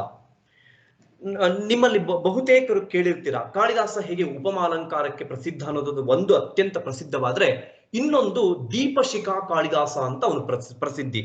ದೀಪಶಿಖಾ ಕಾಳಿದಾಸ ಅಂತಂದ್ರೆ ಏನ್ರಿ ಅಂತಂದ್ರೆ, ದೀಪಶಿಖಾ ಅಂತಂದ್ರೆ ನಮ್ಗೆಲ್ಲ ಗೊತ್ತಿರೋ ಹಾಗೆ ಪಂಜು, ಅಂದ್ರೆ ದೀಪ ಉರಿತಾ ಇರತ್ತಲ್ಲ ಆ ಜ್ವಾಲೆಗೆ ದೀಪಶಿಖಾ ಅಂತ ಕರೀತಾರೆ. ಅಂದ್ರೆ ಒಂದು ಪಂಜನ ಹಿಂದಿನ ಕಾಲದಲ್ಲಿ ರಾಜ ಮಹಲಿನಲ್ಲಿ ಭಟರುಗಳು ರಾತ್ರಿ ವೇಳೆಯಲ್ಲಿ ಈ ಪಹರೆ ಕಾಯಬೇಕಾದ್ರೆ ಆ ಪಂಜನ ಹಿಡ್ಕೊಂಡು ಹೋಗ್ತಾ ಇದ್ರು. ಅಂದ್ರೆ ದೀಪಕ್ಕೋಸ್ಕರವಾಗಿ ಅವರು ಪರ್ಯಾಯವಾಗಿ ಆ ಪಂಜುಗಳನ್ನ ಬಳಸ್ತಾ ಇದ್ರು. ಅಂತಹದ್ದೇ ಒಂದು ಕಲ್ಪನೆಯನ್ನ ರಘುವಂಶದಲ್ಲಿ ಬಹಳ ಸುಂದರವಾಗಿ ಕಟ್ಟಿಕೊಡ್ತಾನೆ. ಅದು ಯಾವಾಗ ಅಂತಂದ್ರೆ ಇಂದುಮತಿಯ ಸಂಯವರ. ಇದನ್ನ ಸ್ವಲ್ಪ ಹೇಳ್ಬಿಟ್ಟು, ಯಾಕಂದ್ರೆ ನಾನು ನಾಟಕದ ಬಗ್ಗೆ ಇವತ್ತಿನ ಮಾತು ಜಾಸ್ತಿ ನಾನು ಆಡಬೇಕಾಗಿದೆ. ಇದೊಂದು ಹೇಳ್ಬಿಟ್ಟು ನಾನು ಮುಂದೆ ಹೋಗ್ತೀನಿ. ಅಲ್ಲಿ ಇಂದುಮತಿ ಸಂಯವರ ಆಗಬೇಕಾಗಿದೆ. ಇಂದುಮತಿ ವಧು, ಅವಳನ್ನ ವರಿಸಲಿಕ್ಕೆ ಬೇರೆ ಬೇರೆ ದೇಶದ ರಾಜರುಗಳು ಬಂದಿದ್ದಾರೆ. ನಮಗೆಲ್ಲ ಗೊತ್ತು, ಮದುವೆ ಆಗಬೇಕಾದಂತಹ ಗಂಡು ತಾನು ಯಾರಿಗೂ ಕಮ್ಮಿ ಇಲ್ಲ ಅನ್ನೋ ರೀತಿಯಲ್ಲಿ ಅವನು ಪೈಪೋಟಿಗೆ ಬಿದ್ದ ಹಾಗೆ ಅವನು ಸಕಲ ಸರ್ವಾಂಗಗಳನ್ನ ಅವನು ಸಿಂಗರಿಸಿಕೊಂಡು ಅವನು ಏನು ಪೋಷಾಕುಗಳನ್ನ ಹಾಕಿಕೊಂಡು ಬರ್ತಾನೆ. ಸಾಮಾನ್ಯವಾಗಿ ಅದು ವಧು ಪರೀಕ್ಷೆ ಅಥವಾ ವರ ಪರೀಕ್ಷೆ, ಈಗಿನ ಕಾಲದಲ್ಲಿ ವರ ಪರೀಕ್ಷೆ ಆಗತ್ತೆ. ಹಾಗೆ ಬರುವಂತದ್ದನ್ನ ನಾವು ನೋಡ್ತೀವಿ. ಹಾಗೆಯೇ ಅಲ್ಲಿ ಇಂದುಮತಿ ಸಂಯವರ, ಇಂದುಮತಿಗೆ ಸರ್ವ ಸ್ವತಂತ್ರ ಇದೆ. ಅಂದ್ರೆ ಅವಳು ಅವಳಿಗೆ ಇಷ್ಟವಾಗುತ್ತಾನೋ ಆ ವರನಿಗೆ ಅವಳು ಮಾಲೆಯನ್ನ ಹಾಕಬಹುದು. ಹಾಗಿರಬೇಕಾದ್ರೆ ಬೇರೆ ಬೇರೆ ದೇಶದ ರಾಜರುಗಳು ಬಂದಿದ್ದಾರೆ. ಅವರೆಲ್ಲ ಆಸೀನರಾಗಿದ್ದಾರೆ. ಹೇಗೆ ಅಂತಂದ್ರೆ ನಾವು ಈಗಿನ ಚಿತ್ರಮಂದಿರಗಳಲ್ಲಿ ನೋಡ್ತೀವಲ್ಲ, ಬಾಲ್ಕನಿ ಸಿಸ್ಟಮ್, ಅಂದ್ರೆ ಮೇಲಿನಿಂದ ಕೆಳ ಹಂತಕ್ಕೆ ಹೋಗೋದು, ಆ ರೀತಿಯಲ್ಲಿ ಅವರೆಲ್ಲ ಕುಳಿತುಕೊಂಡಿದ್ದಾರೆ. ಒಂದೊಂದೇ ರಾಜರ ಬಗ್ಗೆ ಇಂದುಮತಿ ತಿಳಿತಾ ಹೋಗ್ತಾಳೆ. ಆದ್ರೆ ಅವಳಿಗೆ ಸಮಾಧಾನ ಇಲ್ಲ. ಯಾವ ರಾಜಕುಮಾರರನ್ನು ಅವಳು ಒರೆಸಲಿಕ್ಕೆ ಅವಳು ತಯಾರಾಗಲಿಲ್ಲ ಇನ್ನೂ ಕೂಡ. ಯಾಕೆಂದ್ರೆ ಮುಂದೆ ಅಜ ಮಹಾರಾಜ ಇದ್ದಾನೆ. ಅಂದ್ರೆ ಅವಳ ಹಣೆಯಲ್ಲಿ ಅಜ ಮಹಾರಾಜನನ್ನ ವರಿಸುವಂತದ್ದು ಇತ್ತು. ಅದು ಹಾಗೆ ಆಗಬೇಕು, ಕತೆ ಬದಲಾವಣೆ ಆಗೋದಿಲ್ಲ. ಆದ್ರೆ ಅಜನ ಬಳಿಗೆ ಅವಳು ಹೋಗಬೇಕು ಅನ್ನುವಾಗ ಅದಕ್ಕಿಂತ ಪೂರ್ವದಲ್ಲಿ ಹಿಂದೆಲ್ಲ ಕೆಲವು ರಾಜರುಗಳು ಕೂತಿದ್ರಲ್ಲ, ಅವರನ್ನೆಲ್ಲ ಅವಳು ತಿರಸ್ಕಾರ ಅಂತಂದ್ರೆ ಅವಳ ಮದುವೆ ಆಗೋದಿಲ್ಲ ಅನ್ನೋದನ್ನ ಅಲ್ಲಿಯೇ ಹೇಳಿ ಅವಳು ಮುಂದೆ ಸಾಕ್ತಾ ಇರ್ತಾಳೆ. ಆ ಸಂದರ್ಭದಲ್ಲಿ ಕಾಳಿದಾಸ ಬಹಳ ಸುಂದರವಾಗಿ ಹೇಳ್ತಾನೆ, ದೀಪಶಿಖೆಯ ಹಾಗೆ ಅಂತ. ಅಂದ್ರೆ ಹೇಗೆ ಆ ರಾಜಮಹಲುಗಳಲ್ಲಿ ದೀಪಶಿಖೆಯನ್ನ ತೆಗೆದುಕೊಂಡು ಹೋಗ್ಬೇಕಾದ್ರೆ ಮುಂದೆಲ್ಲ ಬೆಳಕು ಕಾಣಿಸ್ತಾ ಹೋಗುತ್ತೆ, ಆ ದೀಪಶಿಖೆಯ ಹಿಂದಿನ ಭಾಗವೆಲ್ಲ ಕತ್ತಲಾಗುತ್ತಲ್ಲ, ಅದೇ ರೀತಿಯಲ್ಲಿ ಯಾವ್ಯಾವ ರಾಜರುಗಳು ಆ ಇಂದುಮತಿಯಿಂದ ತಿರಸ್ಕೃತರಾದ್ರೋ ಅವರೆಲ್ಲರ ಮುಖ ಕಪ್ಪಗಾಯ್ತು. ಹಾಗಾಗಿ ಅವರೆಲ್ಲ ಒಂದು ರೀತಿಯಲ್ಲಿ ಕತ್ತಲೆ ಇದ್ದ ಹಾಗೆ ಕಾಣಿಸ್ತು. ಮುಂದಿನ ರಾಜರುಗಳೆಲ್ಲ ಆಹಾ, ನಮಗೆ ಇನ್ನೂ ಚಾನ್ಸ್ ಇದೆ, ನಾವಿನ್ನು ಅತಿ ಹತ್ತಿರದಲ್ಲಿದ್ದೀವಿ ಅನ್ನೋ ರೀತಿಯಲ್ಲಿ ಅವರು ಗೆದ್ದು ಬೀಗಿದಂತಹ ಒಂದು ಚಹರೆ ಅವರ ಮುಖದಲ್ಲಿತ್ತು. ಹಾಗಾಗಿ ಒಂದು ರೀತಿಯಲ್ಲಿ ಪ್ರಕಾಶಮಾನವಾಗಿತ್ತು ಅವರ ಮುಖ. ಆ ಸಂದರ್ಭವನ್ನು ಅವನು ದೀಪಶಿಖೆಗೆ, ಅಂದ್ರೆ ಇಂದುಮತಿಯೇ ಒಂದು ರೀತಿ ದೀಪಶಿಖೆ ಹಾಗೆ, ಅವಳು ಮುಂದೆ ಹೋಗ್ತಾ ಇದ್ದಾಗೆ ಮುಂದೆಲ್ಲ ಬೆಳಕು, ಹಿಂದೆಲ್ಲ ಕತ್ತಲು ಅನ್ನೋ ರೀತಿಯಲ್ಲಿ ಅವನು ವರ್ಣಿಸ್ತಾನೆ.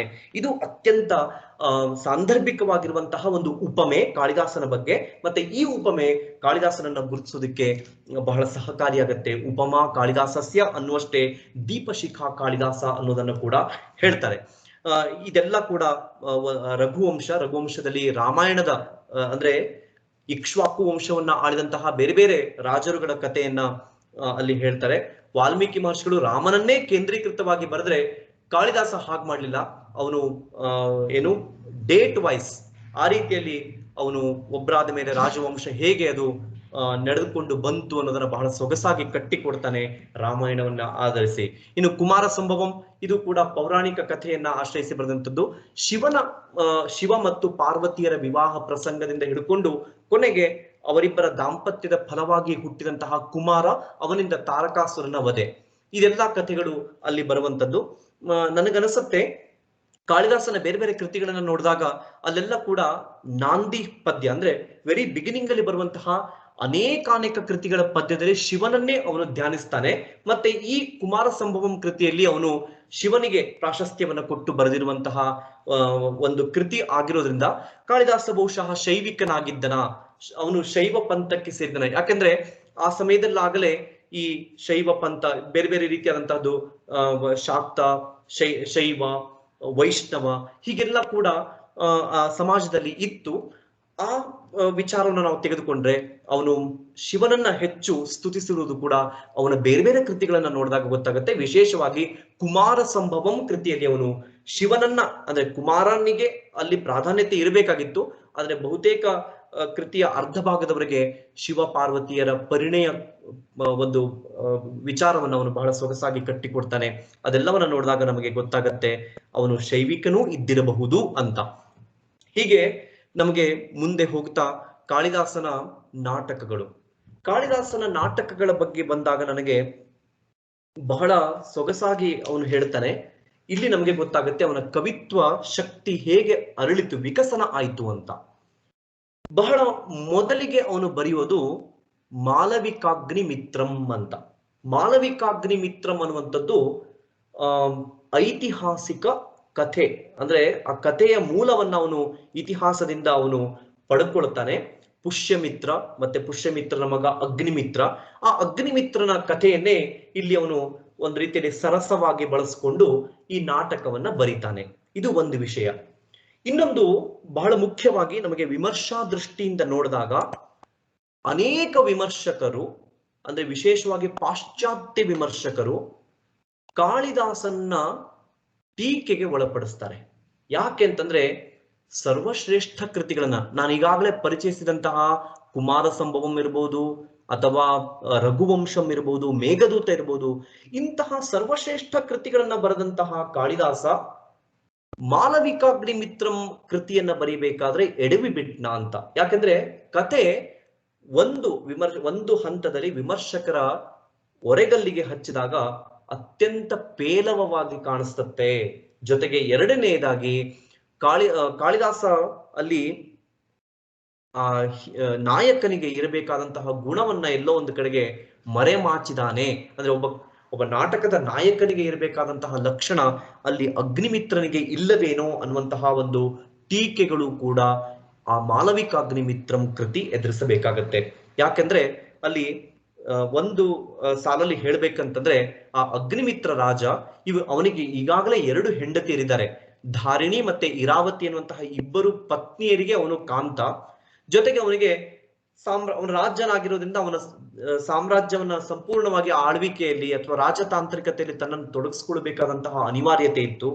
ಜೊತೆಗೆ ನಮ್ಗೆ ಆ ನಾಟಕದ ಮುಖಾಂತರವಾಗಿ ಗೊತ್ತಾಗತ್ತೆ, ಆ ನಾಟಕ ನಡೆದಂತಹ ಸಮಯದಲ್ಲಿ ಪರ ರಾಷ್ಟ್ರಗಳ ಅಥವಾ ಪರದೇಶದ ಶತ್ರುಗಳು ಅವನ ಮೇಲೆ ಮುಗಿ ಬೀಳುವಂತಹ ಸಮಯ ಅದು. ಅಂತಹ ಕ್ರೂಷಿಯಸ್ ಅಂತ ಹೇಳ್ತೀವಲ್ಲ, ತುಂಬಾ ಪರಿಸ್ಥಿತಿ ಕೆಟ್ಟದಾಗಿದೆ ಅನ್ನೋ ಸಮಯದಲ್ಲೂ ಕೂಡ ಈ ಅಗ್ನಿಮಿತ್ರ ನಾಟಕದ ನಾಯಕ, ಮಾಲವಿಕಾಗ್ನಿಮಿತ್ರಂ ನಾಟಕದ ನಾಯಕ ಮಾಲವಿಕೆ ಅನ್ನುವಂತಹ ಒಂದು ಯುವತಿಯ ಪ್ರೇಮ ಪಾಶದಲ್ಲಿ ಸಿಲುಕ್ತಾನೆ. ಇದು ಬೇಕಿತ್ತಾ ಅನ್ನುವಂಥದ್ದು ವಿಮರ್ಶಕರ ಒಂದು ಟೀಕೆ. ಇರ್ಲಿ, ಟೀಕೆ ಎಲ್ಲಾರು ಒಂದ್ ಕಡೆ ಬರುತ್ತೆ. ಯಾವ ಕೃತಿಯು ಕೂಡ ಏನು ವಿಮರ್ಶಾಗ್ನಿ ಅಂತ ಹೇಳ್ತಾರಲ್ಲ, ವಿಮರ್ಶಾಗ್ನಿಯಿಂದ ಅದು ಅಂದ್ರೆ ಅದರಿಂದ ಎಸ್ಕೇಪ್ ಅಂತೂ ಆಗೋದಿಕ್ಕಾಗಲ್ಲ. ಪ್ರತಿಯೊಂದು ಕೃತಿಯು ಕೂಡ ವಿಮರ್ಶೆಗೆ ಒಳಪಡಬೇಕು. ಆದ್ರೆ ಒಂದು ಸಮಾಧಾನದ ಸಂಗತಿಯನ್ನ ಅನೇಕ ಭಾರತೀಯ ವಿಮರ್ಶಕರು ಹೇಳ್ತಾರೆ, ಇದು ಕಾಳಿದಾಸನ ಪ್ರಥಮ ಕೃತಿ ಆಗಿದ್ದಿರಲಿಕ್ಕೂ ಇದೆ.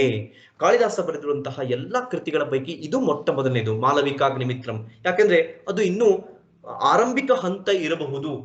ಅದಕ್ಕೆ ಪೂರಕವಾಗಿ ನಮಗೆ ಒಂದು ಮಾತು ಕಾಳಿದಾಸನೇ ಹೇಳಿರುವಂಥದ್ದು ನಮಗೆ ಆಧಾರವಾಗಿ ಸಿಗತ್ತೆ. ಅದನ್ನ ಹೇಳ್ಬಿಟ್ಟು ನಾನು ಮುಂದೆ ಹೋಗ್ತೀನಿ. Very beginning of the work Malavikagnimitram ಅಲ್ಲಿ ಕಾಳಿದಾಸ ಹೇಳ್ತಾನೆ, ಏನು ಭಾಸ ಸೌಮಿಲ್ಲ ಕವಿಪುತ್ರಾನಾಂ ಪ್ರಬಂಧಾನ್ ಅತಿಕ್ರಮ್ಯ ವರ್ತಮಾನ ಕವೇಹೇ ಕಾಳಿದಾಸಸ್ಯ ಕಥಂ ಬಹುಮಾನಃ. ಅಂದ್ರೆ ನನಗಿಂತಲೂ ಕೂಡ ಮುಂಚೆ ಈಗಾಗಲೇ ನಾಟಕ ಸಾಹಿತ್ಯದಲ್ಲಿ ಸಾಕಷ್ಟು ಜನಪ್ರಿಯತೆಯನ್ನ ಪಡೆದಿರುವಂತಹ ಭಾಸ ಇರಬಹುದು, ಕವಿಪುತ್ರ ಇರಬಹುದು, ಸೌಮಿಲ್ಲ ಇತ್ಯಾದಿ ಕವಿಗಳೆಲ್ಲ ಕೂಡ ಆಗಿ ಹೋಗಿದ್ದಾರೆ.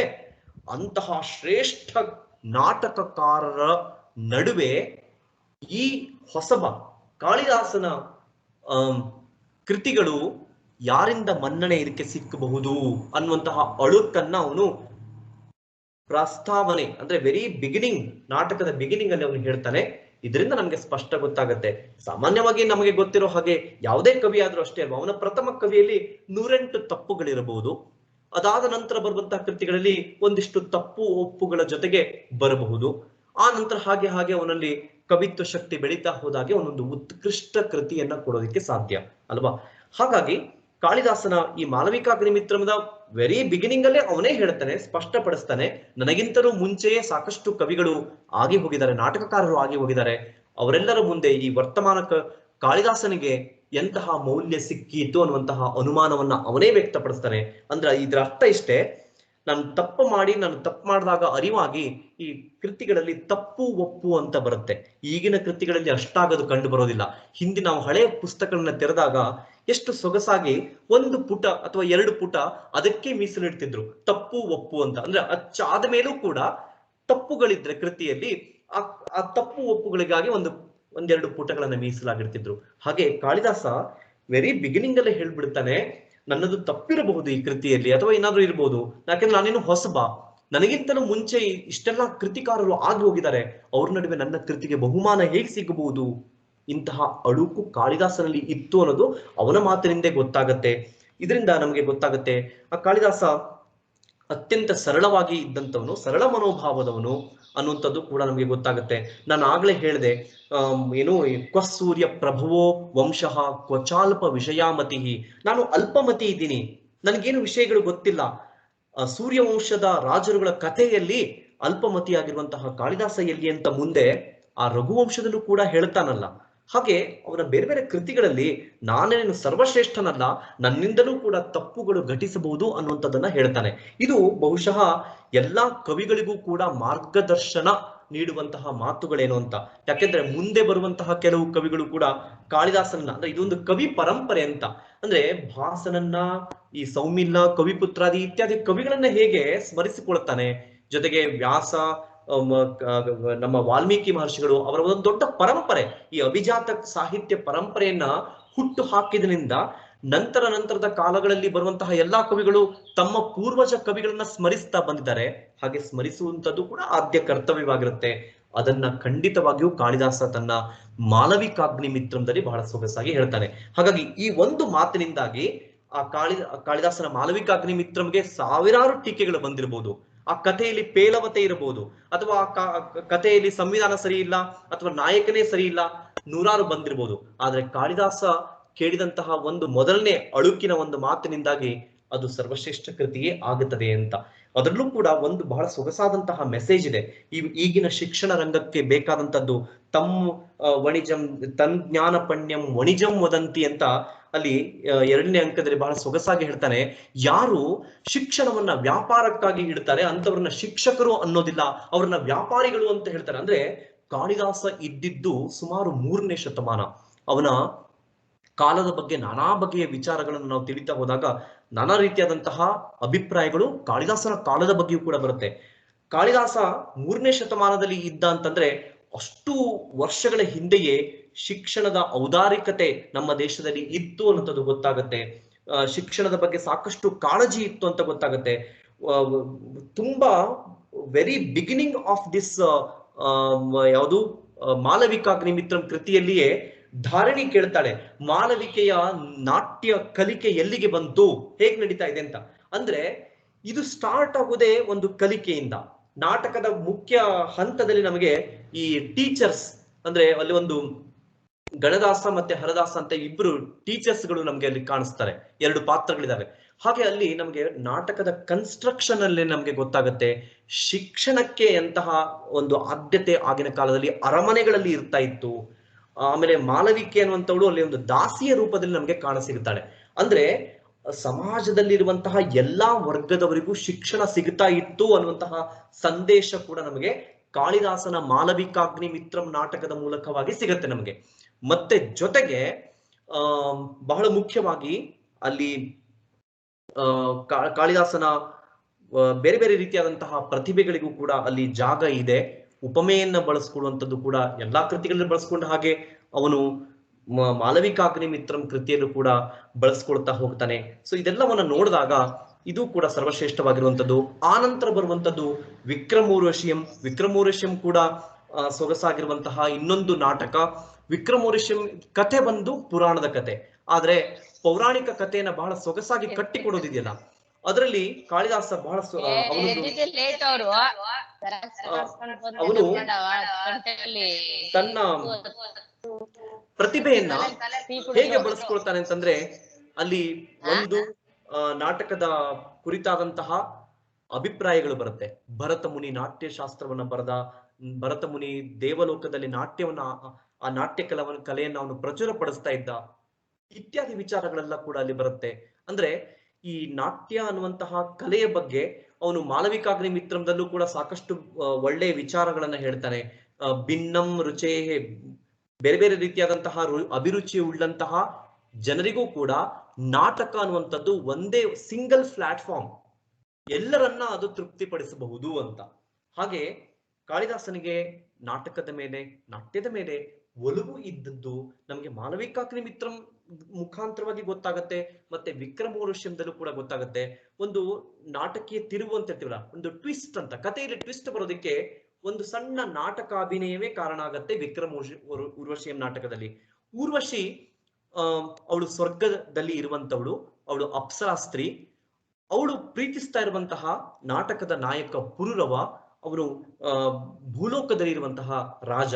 ಅವರಿಬ್ಬರ ನಡುವಿನ ಆ ಪ್ರೇಮ ಹೇಗೆ ಅದು ಡೆವಲಪ್ ಆಯಿತು ಅನ್ನೋಂಥದ್ದು. ಅದರ ಮಧ್ಯಭಾಗದಲ್ಲಿ ಬರುವಂತಹ ತಿರುವಿನಲ್ಲಿ ಭರತ ಮುನಿಯೇ ನಾಟ್ಯವನ್ನ ಆಯೋಜಿಸ್ತಾ ಇರಬೇಕಾದ್ರೆ ನಾಟಕದ ನಾಯಕಿಯಾಗಿರುವಂತಹ ಊರ್ವಶಿ ಲಕ್ಷ್ಮೀ ಪಾತ್ರವನ್ನ ಅವಳು ವಹಿಸಿದ್ಲು. ಆ ಲಕ್ಷ್ಮಿ ಪಾತ್ರವನ್ನು ವಹಿಸಬೇಕಾದ್ರೆ ಅವಳ ಮನಸ್ಸಲ್ಲೆಲ್ಲ ಪುರೂರವನೇ ಇದ್ದ. ಯಾಕಂದ್ರೆ ಅವಳು ಪುರೂರವನಲ್ಲಿ ಅವಳು ಪ್ರೀತಿ ಹೊಂದಿದ್ಲು, ಆದ್ರೆ ಅವನಾದ್ರೂ ಭೂಲೋಕದಲ್ಲಿ ಇರ್ತಿದ್ದ, ಇವಳಾದ್ರೂ ಸ್ವರ್ಗದಲ್ಲಿ ಇರ್ತಿದ್ಲು. ಹಾಗಾಗಿ ಕಿಂಚಿತ್ ವಿರಾಮ ಅವರ ಪ್ರೇಮಕ್ಕೆ ಅಲ್ಲಲ್ಲಿ ಬ್ರೇಕ್ ಸಿಗ್ತಾ ಇತ್ತು. ಇದು ಆಗಬಾರ್ದು. ಈ ದೃಷ್ಟಿಯಿಂದ ಅವಳಿಗೆ ಸಾಕಷ್ಟು ಅವಳು ಮಾನಸಿಕವಾಗಿ ವೇದನೆಗೆ ಒಳಗಾಗಿದ್ಲು. ಇಂತಹ ಸಂದರ್ಭದಲ್ಲಿ ನಾಟಕದ ಮಧ್ಯೆ ಹೇಳುವಂತಹ ಒಂದು ಡೈಲಾಗ್ ಏನಂತಂದ್ರೆ, ಲಕ್ಷ್ಮೀ ಸಂಯವರ. ಅದು ಲಕ್ಷ್ಮಿಗೆ ಅವಳ ಗೆಳತಿ ಕೇಳ್ತಾಳೆ, ನೀನು ಯಾರನ್ನ ಮದುವೆ ಆಗ್ತೀಯಾ ಅಂತ. ಅವಳು ಉತ್ತರವಾಗಿ ಪುರುಷೋತ್ತಮ ಅಂದ್ರೆ ನಾರಾಯಣನನ್ನ ನಾನು ಮದುವೆ ಆಗ್ತೀನಿ ಅಂತ ಡೈಲಾಗ್ ಹೇಳಬೇಕಾಗಿತ್ತು ಅವಳು, ಪುರುಷೋತ್ತಮ ಅಂತ. ಆದ್ರೆ ಅವಳು ಪುರೂರವನ ಪ್ರೇಮದಲ್ಲಿ ಅವಳು ಈಗಾಗಲೇ ಸಿಕ್ಕಾಕೊಂಡಿರೋದ್ರಿಂದ, ಪುರೂರವನೇ ಅವಳ ತಲೆಯಲ್ಲಿ ಇದ್ದಿದ್ದರಿಂದ ಪುರುಷೋತ್ತಮ ಅನ್ನೋ ಬದಲಿಗೆ ಪುರೂರವ ಅಂತ ಹೇಳ್ಬಿಟ್ಟು ಭರತ ಮುನಿ ಅವಳಿಗೆ ಶಾಪವನ್ನು ಕೊಟ್ಟು ಅವಳು ಭೂಲೋಕಕ್ಕೆ ಬರ್ತಾಳೆ. ಅಲ್ಲಿಗೆ ಆ ಪ್ರೇಮಕ್ಕೆ ಇನ್ನೊಂದು ತಿರುವು ಸಿಗತ್ತೆ. ಅವಳು ಭೂಲೋಕಕ್ಕೆ ಬಂದಾಗ ಅವಳಿಗೆ ಇನ್ನೂ ಸರಳ ಆಯಿತು. ಪುರೂರವನವಳು ಮದುವೆ ಆಗುತ್ತಾಳೆ. ಅದಾದ್ಮೇಲೆ ಆಯು ಅಂತ ಒಬ್ಬ ಮಗ ಹುಟ್ಟುತ್ತಾನೆ. ಆದ್ರೆ ಒಂದು ಕಂಡೀಷನ್ ಇಂದ್ರ ಹಾಕಿರ್ತಾನೆ, ಏನಂತಂದ್ರೆ ಮದುವೆ ಆಗಿ ಮಗ ಹುಟ್ಟುತ್ತಾನೆ, ಒಂದು ವಂಶೋದ್ಧಾರಕ ಹುಟ್ಟಿದ ಮೇಲೆ ಅವನ ಮುಖವನ್ನ ನೋಡಿದ ತಕ್ಷಣ ಇನ್ನು ಸ್ವರ್ಗಕ್ಕೆ ಪುನಃ ಬರಬೇಕು ಅಂತ. ಹಾಗಾಗಿ ಅವಳು ಸುಮಾರು ವರ್ಷಗಳ ಕಾಲ ಆ ಮಗನ ಮುಖವನ್ನ ನೋಡದ ಹಾಗೆ ಆ ಮಗನನ್ನ ಅವಳು ಬೇರೆ ಕಡೆಗೆ ಅಂದ್ರೆ ಚವನ ಮಹರ್ಷಿಗಳ ಆಶ್ರಮದಲ್ಲಿ ಇಟ್ಟು ಅವಳು ಆ ಮಗುವನ್ನ ಬೆಳೆಯುವ ಹಾಗೆ ವ್ಯವಸ್ಥೆ ಮಾಡ್ತಾಳೆ. ಆದ್ರೆ ಕೊನೆಗೆ ಒಂದು ದಿವಸ ಬರುತ್ತೆ, ಮಗನ ಮುಖವನ್ನ ನೋಡ್ಬೇಕಾಗತ್ತೆ. ಹೀಗೆ ಇಲ್ಲಿ ಒಂದ್ ರೀತಿ ಕಥಾ ಕನ್ಸ್ಟ್ರಕ್ಷನ್ ಅಂತ ಹೇಳ್ತೀವಿ, ಸ್ವರ್ಗ ಮತ್ತೆ ಭೂಲೋಕ ಇದೆರಡರ ನಡುವೆ. ಆದ್ರೆ ಟೆಕ್ನಿಕಲಿ ನಮ್ಗೆ ಅನಿಸಿದಾಗ ನಾಟಕವನ್ನ ಪ್ರಯೋಗ ಮಾಡುವಾಗ ಇದೆಲ್ಲ ಕೂಡ ಕಷ್ಟ ಆಗಲ್ವೇ ಅಂತ. ಸಾಮಾನ್ಯವಾಗಿ ನಾವು ಕಾಳಿದಾಸನ ನಾಟಕವನ್ನ ನೋಡಿದಾಗ ಅವನು ಪ್ರಾಯೋಗಿಕ ದೃಷ್ಟಿಯನ್ನ ಇಟ್ಕೊಂಡು ಬರದ ಅನ್ನೋದು ನಮ್ಗೆ ಗೊತ್ತಾಗುತ್ತೆ. ಇಂತಹ ಕಠಿಣವಾಗಿರುವಂತಹ ಪ್ರಸಂಗಗಳನ್ನು ಕೂಡ ರಂಗದ ಮೇಲೆ ಪ್ರಯೋಗ ಆಗುವ ರೀತಿಯಲ್ಲಿ ಅವನು ವಿನ್ಯಾಸ ಮಾಡಿ ಬರೆದಿದ್ದಾನೆ. ಹಾಗಾಗಿ ಬಹಳ ಮುಖ್ಯವಾಗಿ ನಾವು ಈ ಎಲ್ಲ ನಾಟಕಗಳು, ಕಾಳಿದಾಸನ ನಾಟಕಗಳು ಇವತ್ತಿಗೂ ಕೂಡ ಜನಜನಿತವಾಗಿವೆ ಅಂತಂದ್ರೆ ಅವೆಲ್ಲವೂ ಕೂಡ ಕಾಳಿದಾಸ ಪ್ರಯೋಗದ ದೃಷ್ಟಿಯಿಂದ ಬರೆದಿದ್ದು ಅನ್ನೋದೇ ಬಹಳ ಮುಖ್ಯ ಕಾರಣ. ಅಂದ್ರೆ ಅದರಲ್ಲಿರುವಂತಹ ವಿಷಯ ವಸ್ತು ಅಷ್ಟು ಸ್ಟ್ರಾಂಗ್ ಆಗಿದೆ, ಅದನ್ನ ಅತ್ಯಂತ ಸರಳವಾಗಿ ಅವನು ಪ್ರತಿಪಾದನೆ ಮಾಡಿದ್ದಾನೆ. ಇದರಿಂದ ಅದು ಆಕರ್ಷಣೆಗೆ ಎಲ್ಲರ ಆಕರ್ಷಣೆಗೆ ಅದು ಪಾತ್ರವಾಗಿದೆ ಅನ್ನೋದು ಒಂದು ಕಡೆ. ಆದ್ರೆ ಇನ್ನೊಂದು ಕಡೆಗೆ ಅವನು ಎಷ್ಟು ಅದನ್ನ ವ್ಯವಸ್ಥಿತವಾಗಿ ಅದನ್ನ ರಚನೆ ಮಾಡಿದ್ದಾನೆ ಅಂದ್ರೆ ಕನ್ಸ್ಟ್ರಕ್ಷನ್, ಸಂವಿಧಾನ ಅಂತ ಹೇಳ್ತೀವಿ. ಆ ನಾಟಕದ ಸಂವಿಧಾನದಲ್ಲೂ ಕೂಡ ಪ್ರಯೋಗದ ದೃಷ್ಟಿಯನ್ನು ನಾವು ನೋಡ್ತೀವಿ. ಬಹಳ ವಿಶೇಷವಾಗಿ ನಾವು ಈ ಒಂದು ವಿಕ್ರಮೋರ್ವಶೀಯಂ ನಾಟಕಕ್ಕೆ ಬಂದಾಗ ನಮ್ಗೆ ಮೇಲ್ನೋಟಕ್ಕೆ ಅನಿಸ್ಬಹುದು ಇದು ಸ್ವರ್ಗ ಮತ್ತೆ ಭೂಲೋಕದ ಕತೆ, ಇದು ಹೇಗೆ ನಾವು ನಾಟಕ ರಂಗದ ಮೇಲೆ ಅಳವಡಿಸಬೇಕಾದ್ರೆ ಕಷ್ಟ ಆಗ್ಬೋದೇನಂತ. ಆದ್ರೆ ಅದನ್ನು ಕೂಡ ಪ್ರಯೋಗದ ದೃಷ್ಟಿಯನ್ನು ಇಟ್ಟುಕೊಂಡು ಅವನು ಬರೀತಾನೆ. ಹೀಗೆ ಇದನ್ನು ಕೂಡ ನಾವು ಬಹಳ ಮುಖ್ಯವಾಗಿ ಗಮನಿಸಬೇಕು. ಇದಾದ ಮೇಲೆ ಮೂರನೇ ನಾಟಕ ಅಂದ್ರೆ ಮಾಲವಿಕಾಗ್ನಿ ಮಿತ್ರಂ, ಅದಾದ ಮೇಲೆ ಅದಕ್ಕಿಂತ ಸ್ವಲ್ಪ ಔನ್ನತ್ಯವನ್ನ ಸಾಧಿಸುತ್ತೆ ವಿಕ್ರಮೋರ್ವಶೀಯಂ. ಅದಾದ ಮೇಲೆ ಬರುವಂತದ್ದು ಅಭಿಜ್ಞಾನ ಶಾಕುಂತಲಂ. ನಮಗೆಲ್ಲರಿಗೂ ಗೊತ್ತು ಅಭಿಜ್ಞಾನ ಶಾಕುಂತಲಂ ಸರ್ವಶ್ರೇಷ್ಠ ಕೃತಿಯಾಗಿ, ಕೇವಲ ಕಾಳಿದಾಸನ ಸರ್ವಶ್ರೇಷ್ಠ ಕೃತಿ ಅಷ್ಟೇ ಅಲ್ಲ, ಇಡೀ ಭಾರತೀಯ ಸಾಹಿತ್ಯವನ್ನೇ ಬೆಳಗಬಲ್ಲ, ಇಡೀ ಭಾರತೀಯ ಸಾಹಿತ್ಯವನ್ನೇ ಜಗತ್ತಿನ ಎದುರುಗಡೆಗೆ ತೆರೆದಿಡಬಲ್ಲಂತಹ ಒಂದು ಗಣ್ಯ ಕೃತಿ ಅಭಿಜ್ಞಾನ ಶಾಕುಂತಲಂ. ಕಾವ್ಯೇಶು ನಾಟಕಂ ರಮ್ಯಂ ತತ್ರಾಪಿ ಶಾಕುಂತಲಂ ಅಂತ ಒಂದು ಮಾತನ್ನ ನಾವೆಲ್ಲ ಕೇಳಿರ್ತೀವಿ. ಕಾವ್ಯ ಎಲ್ಲಾ ಪ್ರಕಾರಗಳಲ್ಲಿ ನಾಟಕವೇ ಸರ್ವಶ್ರೇಷ್ಠ ಅನ್ನುವಂಥದ್ದು ಈಗ ಎಷ್ಟರ ಮಟ್ಟಿಗೆ ಅದು ಪ್ರಸ್ತುತತೆಯನ್ನ ಕಾಪಾಡಿಕೊಂಡಿದೆಯೋ ಗೊತ್ತಿಲ್ಲ ನನಗೆ. ಆದ್ರೆ ಯಾಕೆಂದ್ರೆ ಈಗ ಸ್ವಲ್ಪ ಆಗಿನ ಕಾಲದಷ್ಟು ರಂಗಭೂಮಿ ಪ್ರಚಲಿತದಲ್ಲಿಲ್ಲ. ಯಾಕೆಂತಂದ್ರೆ ರಂಗಭೂಮಿಯ ಇನ್ನೊಂದು ಟೆಕ್ನಿಕಲ್ ವರ್ಷನ್ ಅನ್ನು ನಾವೀಗ ಅನುಸರಿಸ್ತಾ ಇದ್ದೀವಿ. ಆದರೆ ಹಿಂದಿನ ಕಾಲದಲ್ಲಿ ರಂಗಭೂಮಿ ಅತ್ಯಂತ ಸ್ಟ್ರಾಂಗ್ ಆಗಿರುವಂತಹ ಒಂದು ಮಾಧ್ಯಮವಾಗಿ ಕೆಲಸವನ್ನ ಮಾಡ್ತಾ ಇದ್ರು. ಅಂತಹ ಸಂದರ್ಭದಲ್ಲಿ ಕಾಳಿದಾಸನು 3 ಕೃತಿಗಳ ಕೊಡುಗೆಯನ್ನ ನಾಟಕ ರಂಗಕ್ಕೆ ಕೊಡ್ತಾನೆ. ಒಂದು ಕವಿ ಒಂದೇ ವಿಷಯದ ಕಡೆಗೆ ಕಾನ್ಸಂಟ್ರೇಟ್ ಅಂದ್ರೆ ಅದನ್ನೇ ಲಕ್ಷಿಸಿ ಬರೆಯೋದು ಜಾಣ್ಮೆ ಅಲ್ಲವೇನೋ? ಜಾಣ್ಮೆ ಇರಬಹುದು, ಆದ್ರೆ ಒಂದೇ ಕವಿ ಕಾವ್ಯದ ನಾನಾ ವಿಭಾಗಗಳಲ್ಲಿ ತನ್ನನ್ನು ತೊಡಗಿಸ್ಕೊಂಡು ಸರ್ವಶ್ರೇಷ್ಠತೆಯನ್ನ ಮೆರೆಯೋದಿದೆಯಲ್ಲ, ಅದು ಕಾಳಿದಾಸನ ಗಟ್ಟಿತನ, ಅದು ಕಾಳಿದಾಸನ ಕವಿತ್ವ ಶಕ್ತಿ, ಅದು ಕಾಳಿದಾಸನಿಗೆ ಇರುವಂತಹ ತಾಕತ್ತು ಅಂತಂದ್ರೆ ತಪ್ಪಿಲ್ಲ. ಹಾಗಾಗಿ ನಾವು ನೋಡಿ, ನಾನು ಎಲ್ಲ ಕೃತಿಗಳ ಬಗ್ಗೆ ಹೇಳ್ತಾ ಇದ್ದೆ. ಖಂಡಕಾವ್ಯ ಪ್ರಕಾರವನ್ನ ಅವನು ಜಾಲಾಡ್ತಾನೆ, ಅದರಲ್ಲಿ ಅವನು ನಿಪುಣನಾಗಿ ತನ್ನ ಪ್ರತಿಭಾ ಶಕ್ತಿಯನ್ನು ತೋರ್ತಾನೆ.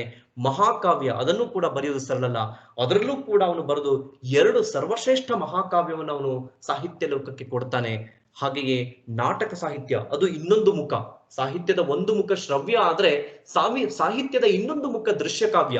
ನೋಡಿ, ಒಂದು ಓಗದಲ್ಲಿ ಹೋಗೋದು ಸರಳ ಇರ್ಬೋದೇನೋ, ಆದ್ರೆ 2 ಓಗದಲ್ಲಿ ಅವ್ನು ಹೋಗ್ಬೇಕಲ್ಲ. ಅಂದ್ರೆ ಒಂದು ಕಡೆಗೆ ದೃಶ್ಯ ಕಾವ್ಯದ ಕಡೆಗೂ ಲಕ್ಷ್ಯ ಹಾಕಬೇಕು, ಅಲ್ಲಿನ ಕಟ್ಟಳೆಗಳನ್ನ ಕೂಡ ಅರ್ಥಕೊಂಡು ಅವನು ಬರಿಬೇಕು. ಇದ್ರ ಜೊತೆಗೆ ಮಹಾಕಾವ್ಯ, ಖಂಡಕಾವ್ಯ ಇದರೆಲ್ಲದರ ಲಕ್ಷಣವನ್ನ ತಿಳ್ಕೊಂಡು ಅದರಲ್ಲೂ ಆಸಕ್ತನಾಗಿ ಅದರಲ್ಲೂ ತೊಡಗಿಸ್ಕೊಂಡು ಅದನ್ನು ಬರೆದು 2ರಲ್ಲೂ ಕೂಡ ಸರ್ವಶ್ರೇಷ್ಠತೆಯನ್ನ ಕಾಣೋದಿದೆಯಲ್ಲ, ಅದು ಕಾಳಿದಾಸನ ಹಿರಿಮೆ ಅಂತ ನಾನು ಹೇಳೋದಕ್ಕೆ ಬಯಸ್ತೇನೆ. ಹೀಗೆ ನಮಗೆ ಅಭಿಜ್ಞಾನ ಶಾಕುಂತಲಂ ಅನ್ನುವಂತಹ ವಿಷಯವನ್ನೇ ಇಟ್ಟುಕೊಂಡು ಸಾಕಷ್ಟು ಮಾತಾಡ್ಬೋದು. ಯಾಕಂದ್ರೆ ಅದರಲ್ಲಿ ನಮಗೆ 1-2 108 ವಿಚಾರಗಳು ಸರ್ವಶ್ರೇಷ್ಠತೆಗೆ, ಕಾಳಿದಾಸನ ಸರ್ವಶ್ರೇಷ್ಠತೆ, ಭಾರತೀಯ ಸಾಹಿತ್ಯದ ಶ್ರೇಷ್ಠತೆಯ ಒಂದು ಮೈಲಿಗಲ್ಲುಗಳನ್ನ ನಾವು ಕಾಳಿದಾಸನ ಅಭಿಜ್ಞಾನ ಶಾಕುಂತಲಂ ಒಂದು ಕೃತಿಯನ್ನ ಇಟ್ಟುಕೊಂಡು ನಾವು ಸಮರ್ಥನೆ ಮಾಡಬಹುದು. ಅಷ್ಟು ವಿಷಯಗಳು ನಮಗೆ ಕಾಳಿದಾಸನ ಅಭಿಜ್ಞಾನ ಶಾಕುಂತಲಂ ಕೃತಿಯ ಮುಖಾಂತರವಾಗಿ ಗೊತ್ತಾಗುತ್ತೆ. ಕಥಾವಸ್ತು ಬಹಳ ಸರಳ. ಕಥಾವಸ್ತುವಿನಲ್ಲಿ ಏನೇ ಅಲ್ಲಿ ಮಹಾಭಾರತದಲ್ಲಿ ಬರುವಂತಹ ಒಂದು ಶಕುಂತಲೋಪಾಖ್ಯಾನಂ ಅನ್ನುವಂತಹ ಒಂದು ಸಣ್ಣ ಇನ್ಸಿಡೆಂಟ್ ಅನ್ನ ಇಟ್ಕೊಂಡು ಅದನ್ನ ಬಹಳ ಸೊಗಸಾಗಿ ಕಟ್ಟಿಕೊಡ್ತಾನೆ ಕಾಳಿದಾಸ.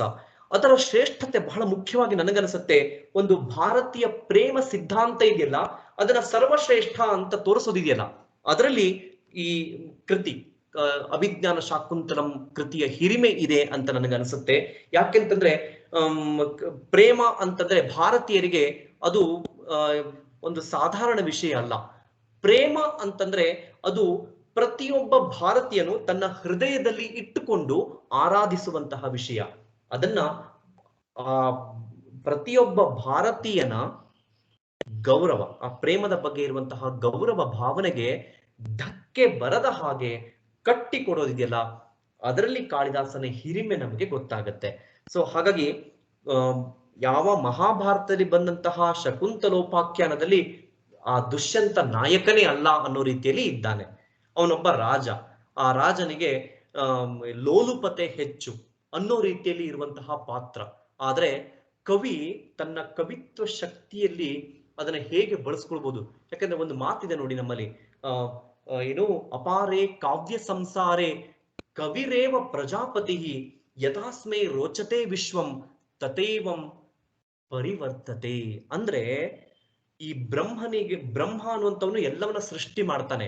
ಆದ್ರೆ ಬ್ರಹ್ಮನು ಏನಾದ್ರೂ ಸೃಷ್ಟಿ ಮಾಡ್ಬೇಕಂದ್ರೆ ಒಂದು ನಿಯಮಕ್ಕೆ ಒಳಪಟ್ಟು ಸೃಷ್ಟಿ ಮಾಡ್ಬೇಕು. ಆದ್ರೆ ಕವಿಗೆ ಹಾಗಲ್ಲ, ಅವನಿಗೆ ಏನು ತೋಚತ್ತೋ ಹಾಗೆ ಅವನು ತನ್ನ ಕಾವ್ಯದ ಮೂಲಕವಾಗಿ ಸಂಗತಿಯನ್ನ ಸೃಷ್ಟಿ ಮಾಡಬಹುದು.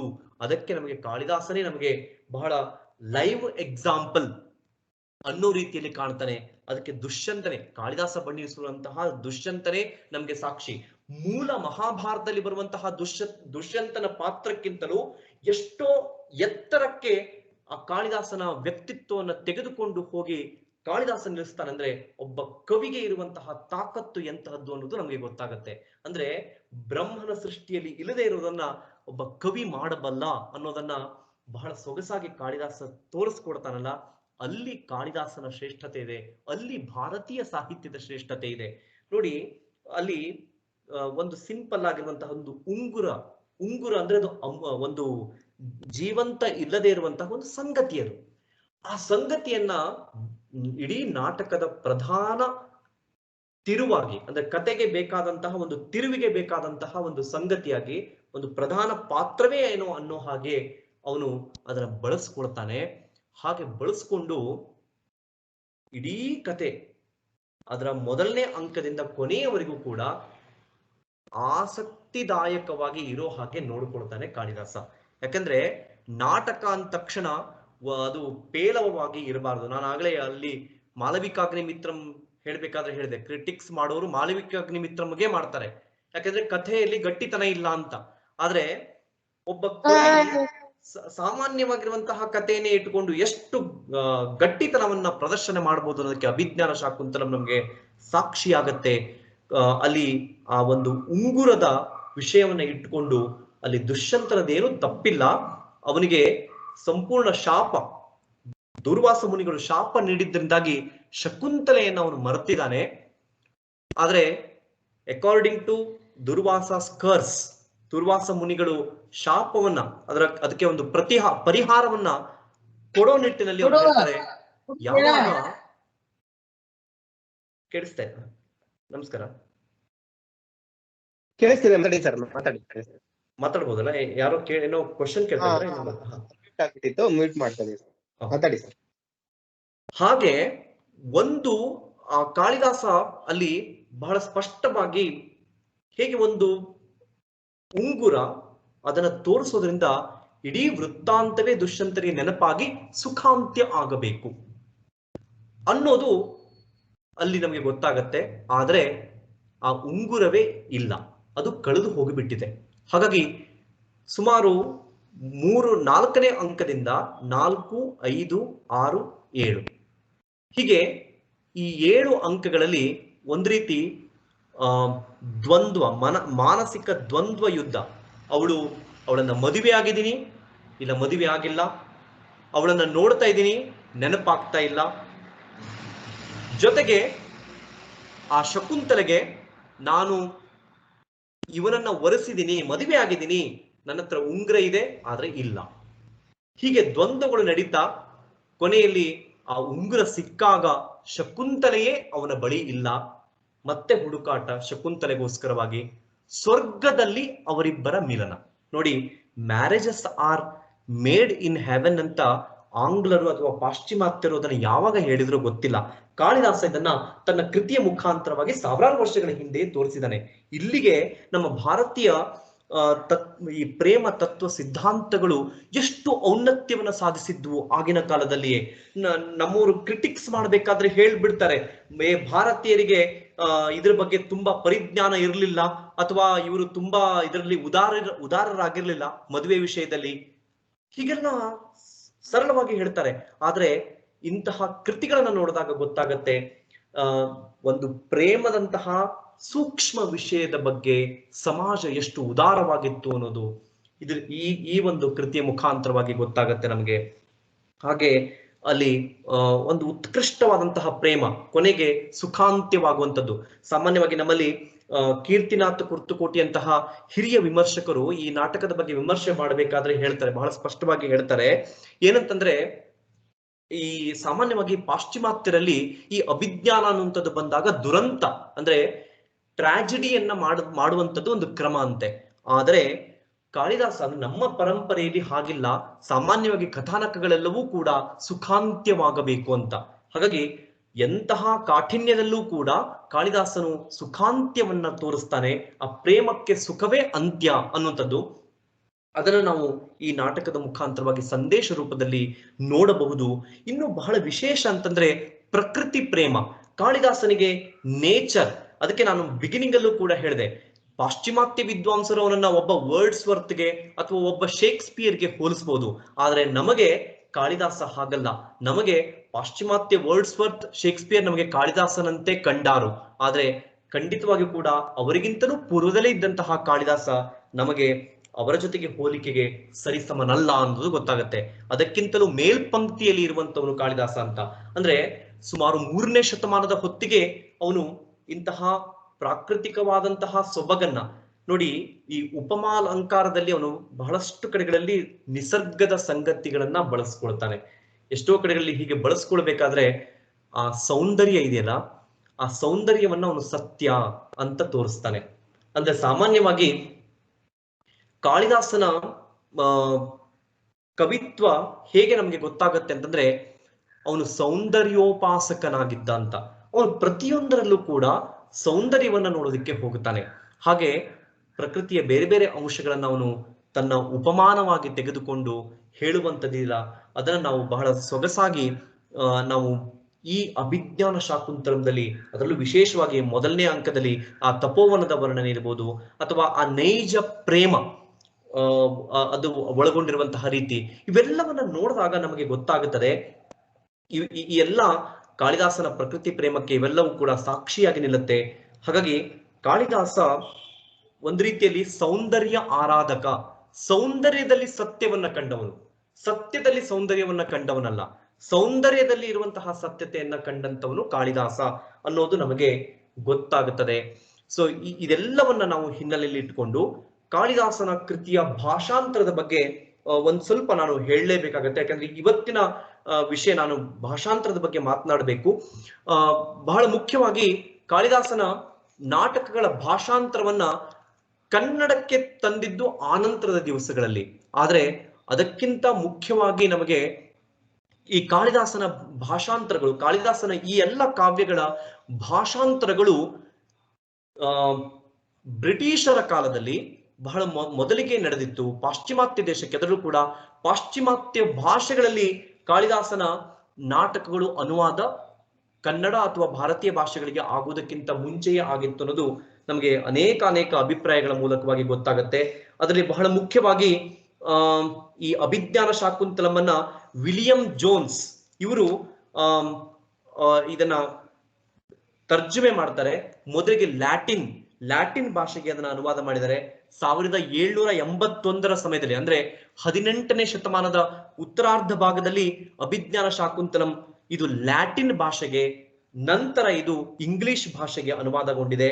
ಅದಾದ ಮೇಲೆ ಫಾರೆಸ್ಟರ್ ಅಂತ ಒಬ್ಬನು, ಇವನು 1791ರಲ್ಲಿ, ಅಂದ್ರೆ ಈ ವಿಲಿಯಂ ಜಾನ್ಸ್ ನಂತರದಲ್ಲಿ ಇದು ಬೇರೆ ಬೇರೆ ಪಾಶ್ಚಿಮಾತ್ಯ ದೇಶಗಳಲ್ಲಿ ಇದು ಅತ್ಯಂತ ಪ್ರಚಾರವನ್ನು ಪಡ್ಕೊಂಡಿತು ಅಭಿಜ್ಞಾನ ಶಾಕುಂತಲಂ ಕೃತಿ. ಅದರಲ್ಲಿ ಫ್ರೆಂಚ್ ಭಾಷೆಗೆ ಇದನ್ನ ಅನುವಾದ ಮಾಡ್ತಾನೆ. ಆಮೇಲೆ ಗಯೆಟೆ ಅವರು ಕೂಡ ಇದನ್ನ ಸಾಕಷ್ಟು ಪ್ರಶಂಸೆಯನ್ನ ಮಾಡ್ತಾನೆ.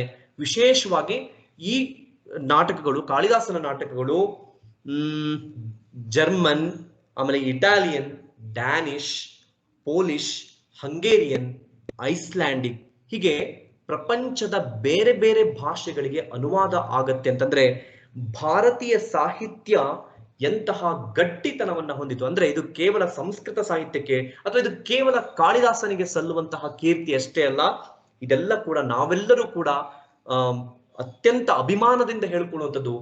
ಭಾರತೀಯ ಸಾಹಿತ್ಯ ಬ್ರಿಟಿಷರ ಕಾಲದಲ್ಲಿಯೇ ಇದು ಅವರ ಗಮನವನ್ನ ಸೆಳೆದು, ನನಗನ್ಸುತ್ತೆ ಇಂತಹ ಅನುವಾದಗಳನ್ನ ಮಾಡ್ಬೇಕಾದ್ರೆ ಒಂದು ಸಾಹಿತ್ಯಾಸಕ್ತಿಯೂ ಇರಬಹುದು, ಅದಕ್ಕಿಂತಲೂ ಮುಖ್ಯವಾಗಿ ಭಾರತೀಯ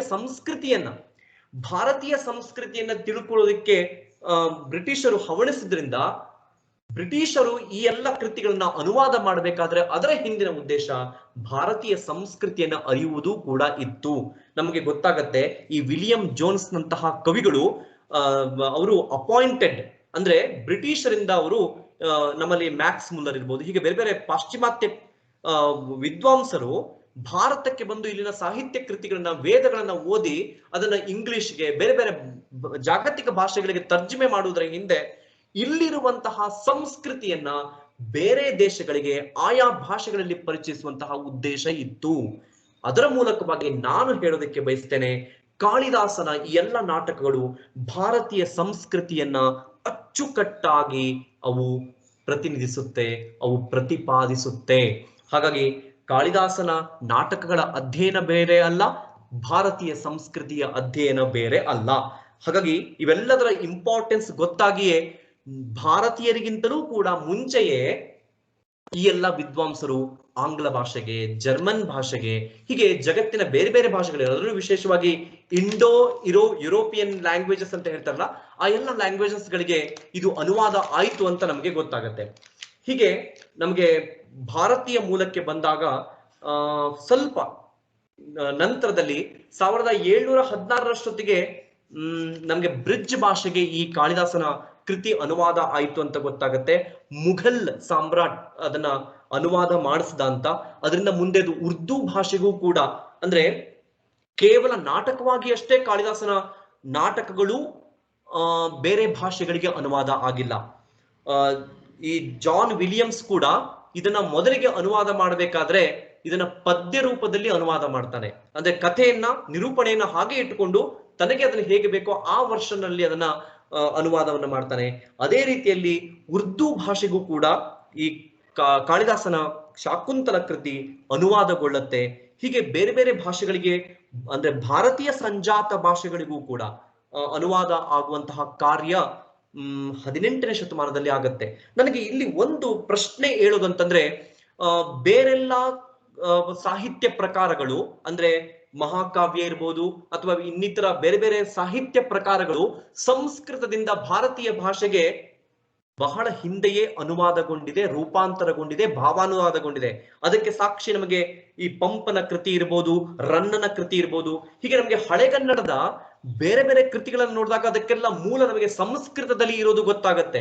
ಆದರೆ ಒಂದು ಆಶ್ಚರ್ಯಕರ ಸಂಗತಿ ಅಂತಂದ್ರೆ, ನಾಟಕ, ಸಂಸ್ಕೃತ ನಾಟಕ ಸಾಹಿತ್ಯ ಕನ್ನಡಕ್ಕೆ ಅಥವಾ ಇನ್ನಿತರ ಭಾರತೀಯ ಭಾಷೆಗಳಿಗೆ ಬಹಳ ಮುಂಚೆ, ಅಂದ್ರೆ 18ನೇ ಶತಮಾನಕ್ಕಿಂತ ಮುಂಚೆ ಅನುವಾದಗೊಂಡಿದ್ದರ ಬಗ್ಗೆ ಉಲ್ಲೇಖಗಳು ಸಿಗುವುದಿಲ್ಲ. ಹಾಗಾಗಿ ಈ ನಿಟ್ಟಿನಲ್ಲಿ ನಾವು ಗಮನಿಸ್ತಾ ಹೋದ್ರೆ ನಮ್ಗೆ ಬಹಳ ಸ್ಪಷ್ಟವಾಗಿ ನಮ್ಗೆ ಗೊತ್ತಾಗೋದು, ಅದರಲ್ಲಿ ಶೇಷಗಿರಿ ರಾಯರು, ಚುರುಮುರಿ ಶೇಷಗಿರಿ ರಾಯರು ಅಂತ, ಇವರು ಶಾಕುಂತಲ ನಾಟಕವನ್ನ ಅನುವಾದ ಮಾಡ್ತಾರೆ, ಕಾಳಿದಾಸನ ನಾಟಕವನ್ನ. ಬಹಳ ವಿಶೇಷತೆ ಆ ನಾಟಕದ ಅನುವಾದದ ವಿಶೇಷತೆ ಅಂತಂದ್ರೆ, ಅಲ್ಲಿ ಅವರು ಉತ್ತರ ಕರ್ನಾಟಕ, ಅಂದ್ರೆ ನಾಟಕದಲ್ಲಿ ನೋಡಿ ಸಂಭಾಷಣೆ ಮುಖ್ಯ ಆಗಿರುತ್ತೆ. ಸಂಸ್ಕೃತದ ಅನುವಾದ, ಅದು ಭಾವಾನುವಾದ, ಆದ್ರೆ ಆ ಅನುವಾದನವನ್ನು ಉತ್ತರ ಕರ್ನಾಟಕದ ಭಾಷೆಯಲ್ಲಿ ಅವರು ಮಾಡ್ತಾರೆ. ಇದು ಒಂದು ವಿಶಿಷ್ಟವಾಗಿರುವಂತಹ ಪ್ರಯೋಗ. ಇನ್ನು ಎರಡನೇದು, ನಾನು ಸ್ಕ್ರೀನ್ ಮೇಲೆ ಕೂಡ ತೋರಿಸ್ತಾ ಇದ್ದೀನಿ, ಅಭಿನವ ಕಾಳಿದಾಸ ಬಸವಪ್ಪ ಶಾಸ್ತ್ರಿಗಳು.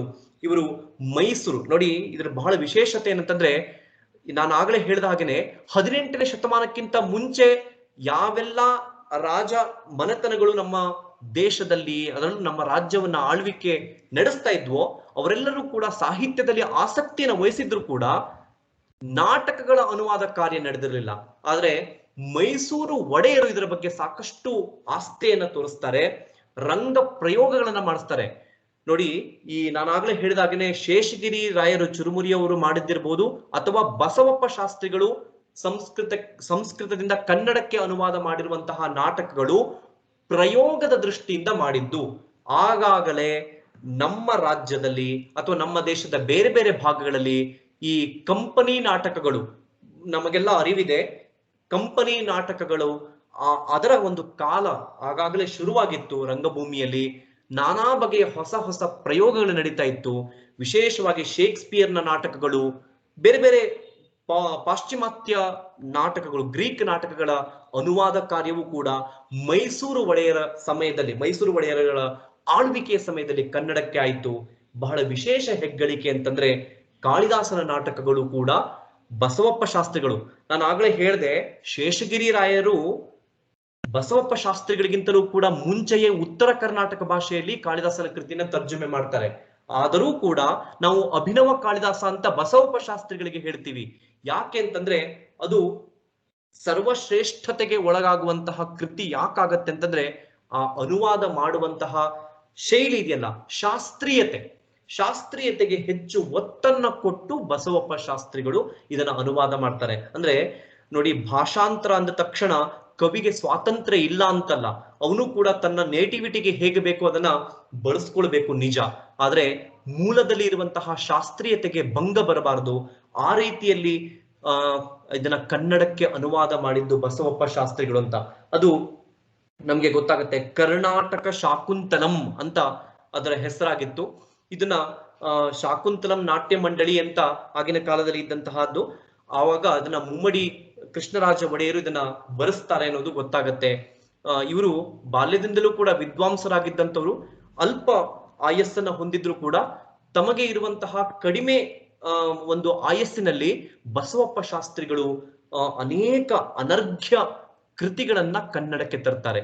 ಅದರಲ್ಲಿ ಏನು ಪಾಶ್ಚಿಮಾತ್ಯ ನಾಟಕಗಳ ಅನುವಾದವೂ ಸೇರಿ ಸಂಸ್ಕೃತದ ಮೇಜರ್ ಕಾಳಿದಾಸನ ಎಲ್ಲಾ ನಾಟಕಗಳನ್ನ ಅನುವಾದಿಸ್ತಾರೆ.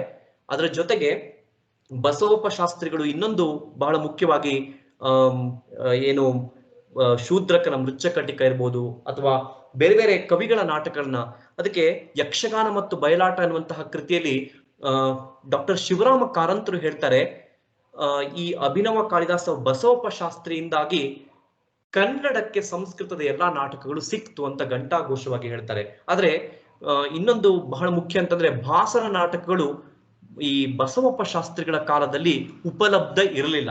ಹಾಗಾಗಿ ಭಾಸ ನಾಟಕಗಳ ತರ್ಜುಮೆಯ ಒಂದು ಹೊರತುಪಡಿಸಿ ಮಿಕ್ಕೆಲ್ಲ ಸಂಸ್ಕೃತದ ಪ್ರಮುಖ ನಾಟಕಗಳನ್ನ ಬಸವಪ್ಪ ಶಾಸ್ತ್ರಿಗಳು ಕನ್ನಡಕ್ಕೆ ಅನುವಾದ ಮಾಡ್ತಾರೆ. ಆ ಮೂಲಕವಾಗಿ ಇಂತಹ ಕಾಳಿದಾಸನ ಸರ್ವಶ್ರೇಷ್ಠ ಕೃತಿಗಳು ಕನ್ನಡದ್ದೇ. ನಾನು ಬಿಗಿನಿಂಗ್ ಅಲ್ಲೂ ಕೂಡ ಹೇಳ್ತಾ ಇದ್ದೆ, ಕಾಳಿದಾಸ ನಮ್ಮವನು ಅನ್ನುವಂತಹ ಭಾವನೆ ಬರೋದಕ್ಕೆ ಇಂತಹ ಬಸವಪ್ಪ ಶಾಸ್ತ್ರಿಗಳಂತಹ ಅನೇಕ ವಿದ್ವಾಂಸರ ಕೊಡುಗೆ ಇದೆ. ಅದರಲ್ಲಿ ಇನ್ನೊಬ್ಬರ ಹೆಸರನ್ನು ನಾನು ಹೇಳಲೇಬೇಕು, ಎಸ್ ವಿ ಪರಮೇಶ್ವರ ಭಟ್ಟರು. ಎಸ್ ವಿ ಪರಮೇಶ್ವರ ಭಟ್ಟರ ಹೆಸರನ್ನ ನಾವೆಲ್ಲ ಕೂಡ ಕೇಳಿರ್ತೀವಿ. ಎಸ್ ವಿ ಪರಮೇಶ್ವರ ಭಟ್ಟರು ಕೂಡ ಭಾಸ ಮಹಾಸಂಪುಟ, ಕಾಳಿದಾಸ ಮಹಾಸಂಪುಟ, ಹೀಗೆ ಬೇರೆ ಬೇರೆ ಸಂಸ್ಕೃತ ನಾಟಕಗಳನ್ನ ಕನ್ನಡಕ್ಕೆ ಬಹಳ ಸೊಗಸಾಗಿ ತರ್ಜುಮೆಯನ್ನ ಮಾಡ್ತಾರೆ, ಅನುವಾದವನ್ನ ಮಾಡ್ತಾರೆ. ಬಹಳ ವಿಶೇಷತೆ ಅಂತಂದ್ರೆ ಈ ಬಸವಪ್ಪ ಶಾಸ್ತ್ರಿಗಳು ತುಂಬಾ ಶಾಸ್ತ್ರೀಯವಾಗಿ ಅನುವಾದ ಮಾಡ್ತಾರೆ. ಅಂದ್ರೆ ಅವರು ಬಸವಪ್ಪ ಶಾಸ್ತ್ರಿಗಳು ಆಗಿನ ಕಾಲಕ್ಕೆ ನಾಟಕಕ್ಕೆ ಬೇಕಾದಂತಹ ರಂಗಗೀತೆಗಳನ್ನ ಸೇರಿಸಿ, ಮತ್ತೆ ಜೊತೆಗೆ ಶಾಸ್ತ್ರೀಯತೆ ಅಂತಂದ್ರೆ ಈ ಕಂದ ವೃತ್ತಾದಿಗಳನ್ನ, ಖ್ಯಾತ ಕರ್ನಾಟಕಗಳು ಅಂತ ಏನ್ ಹೇಳ್ತೀವಿ, ಆ ವೃತ್ತದವನ್ನ ಅನುಸರಿಸಿ ಬಸವಪ್ಪ ಶಾಸ್ತ್ರಿಗಳು ಕಾಳಿದಾಸನ ನಾಟಕಗಳನ್ನ ಅನುವಾದ ಮಾಡಿದ್ರೆ, ಎಸ್ ವಿ ಪರಮೇಶ್ವರ ಭಟ್ಟರು ಕಾಳಿದಾಸನ ಮೂರೂ ನಾಟಕಗಳನ್ನ ಜೊತೆಗೆ ಎಲ್ಲಾ ಕೃತಿಗಳನ್ನು ಕೂಡ ಅನುವಾದ ಮಾಡ್ತಾರೆ ಕಾಳಿದಾಸ ಮಹಾಸಂಪುಟದ ಮುಖಾಂತರವಾಗಿ.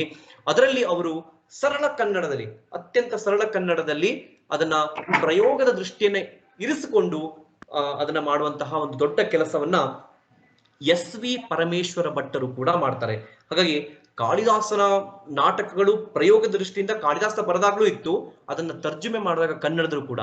ಅದರ ಪ್ರತಿಫಲವಾಗಿ ನಮಗೆ ಆನಂತರ ದಿವಸಗಳಲ್ಲಿ, ಅಂದ್ರೆ ಕಾಳಿದಾಸನ ನಾಟಕಗಳು ಯಾಕೆ ಅಷ್ಟರ ಮಟ್ಟಿಗೆ ಅನುವಾದ ಆಯಿತು ಅಂತಂದ್ರೆ ಅದರಲ್ಲಿ ಇರುವಂತಹ ಪ್ರಯೋಗದ ಸಾಮರ್ಥ್ಯ. ಯಾಕಂದ್ರೆ ಎಲ್ಲ ನಾಟಕಗಳು ಸುಮ್ಮನೆ ಓದೋದಕ್ಕೆ ಅಂತ ಬರೆದಿದ್ದಲ್ಲ, ಈ ಎಲ್ಲ ನಾಟಕಗಳು ಕನ್ನಡದಲ್ಲಿ ಪ್ರಯೋಗ ಆಗಬೇಕು, ಕನ್ನಡ ರಂಗಭೂಮಿಯಲ್ಲಿ ಇದರ ಪ್ರದರ್ಶನ ಆಗಬೇಕು ಅನ್ನೋ ನಿಟ್ಟಿನಲ್ಲಿಯೇ ಬಸವಪ್ಪ ಶಾಸ್ತ್ರಿಗಳು ಮಾಡಿದ್ದು ಅದನ್ನೇ, ಶೇಷಗಿರಿ ಚರುಮುರಿ ರಾಯರು ಮಾಡಿದ್ದು ಅದೇ ಕೆಲಸವನ್ನ, ಎಸ್ ವಿ ಪರಮೇಶ್ವರ ಭಟ್ ಅವರು ಮಾಡಿದ್ದು ಕೂಡ ಅದೇ ಉದ್ದೇಶವನ್ನು ಇಟ್ಟುಕೊಂಡು ಮಾಡಿದ್ದು.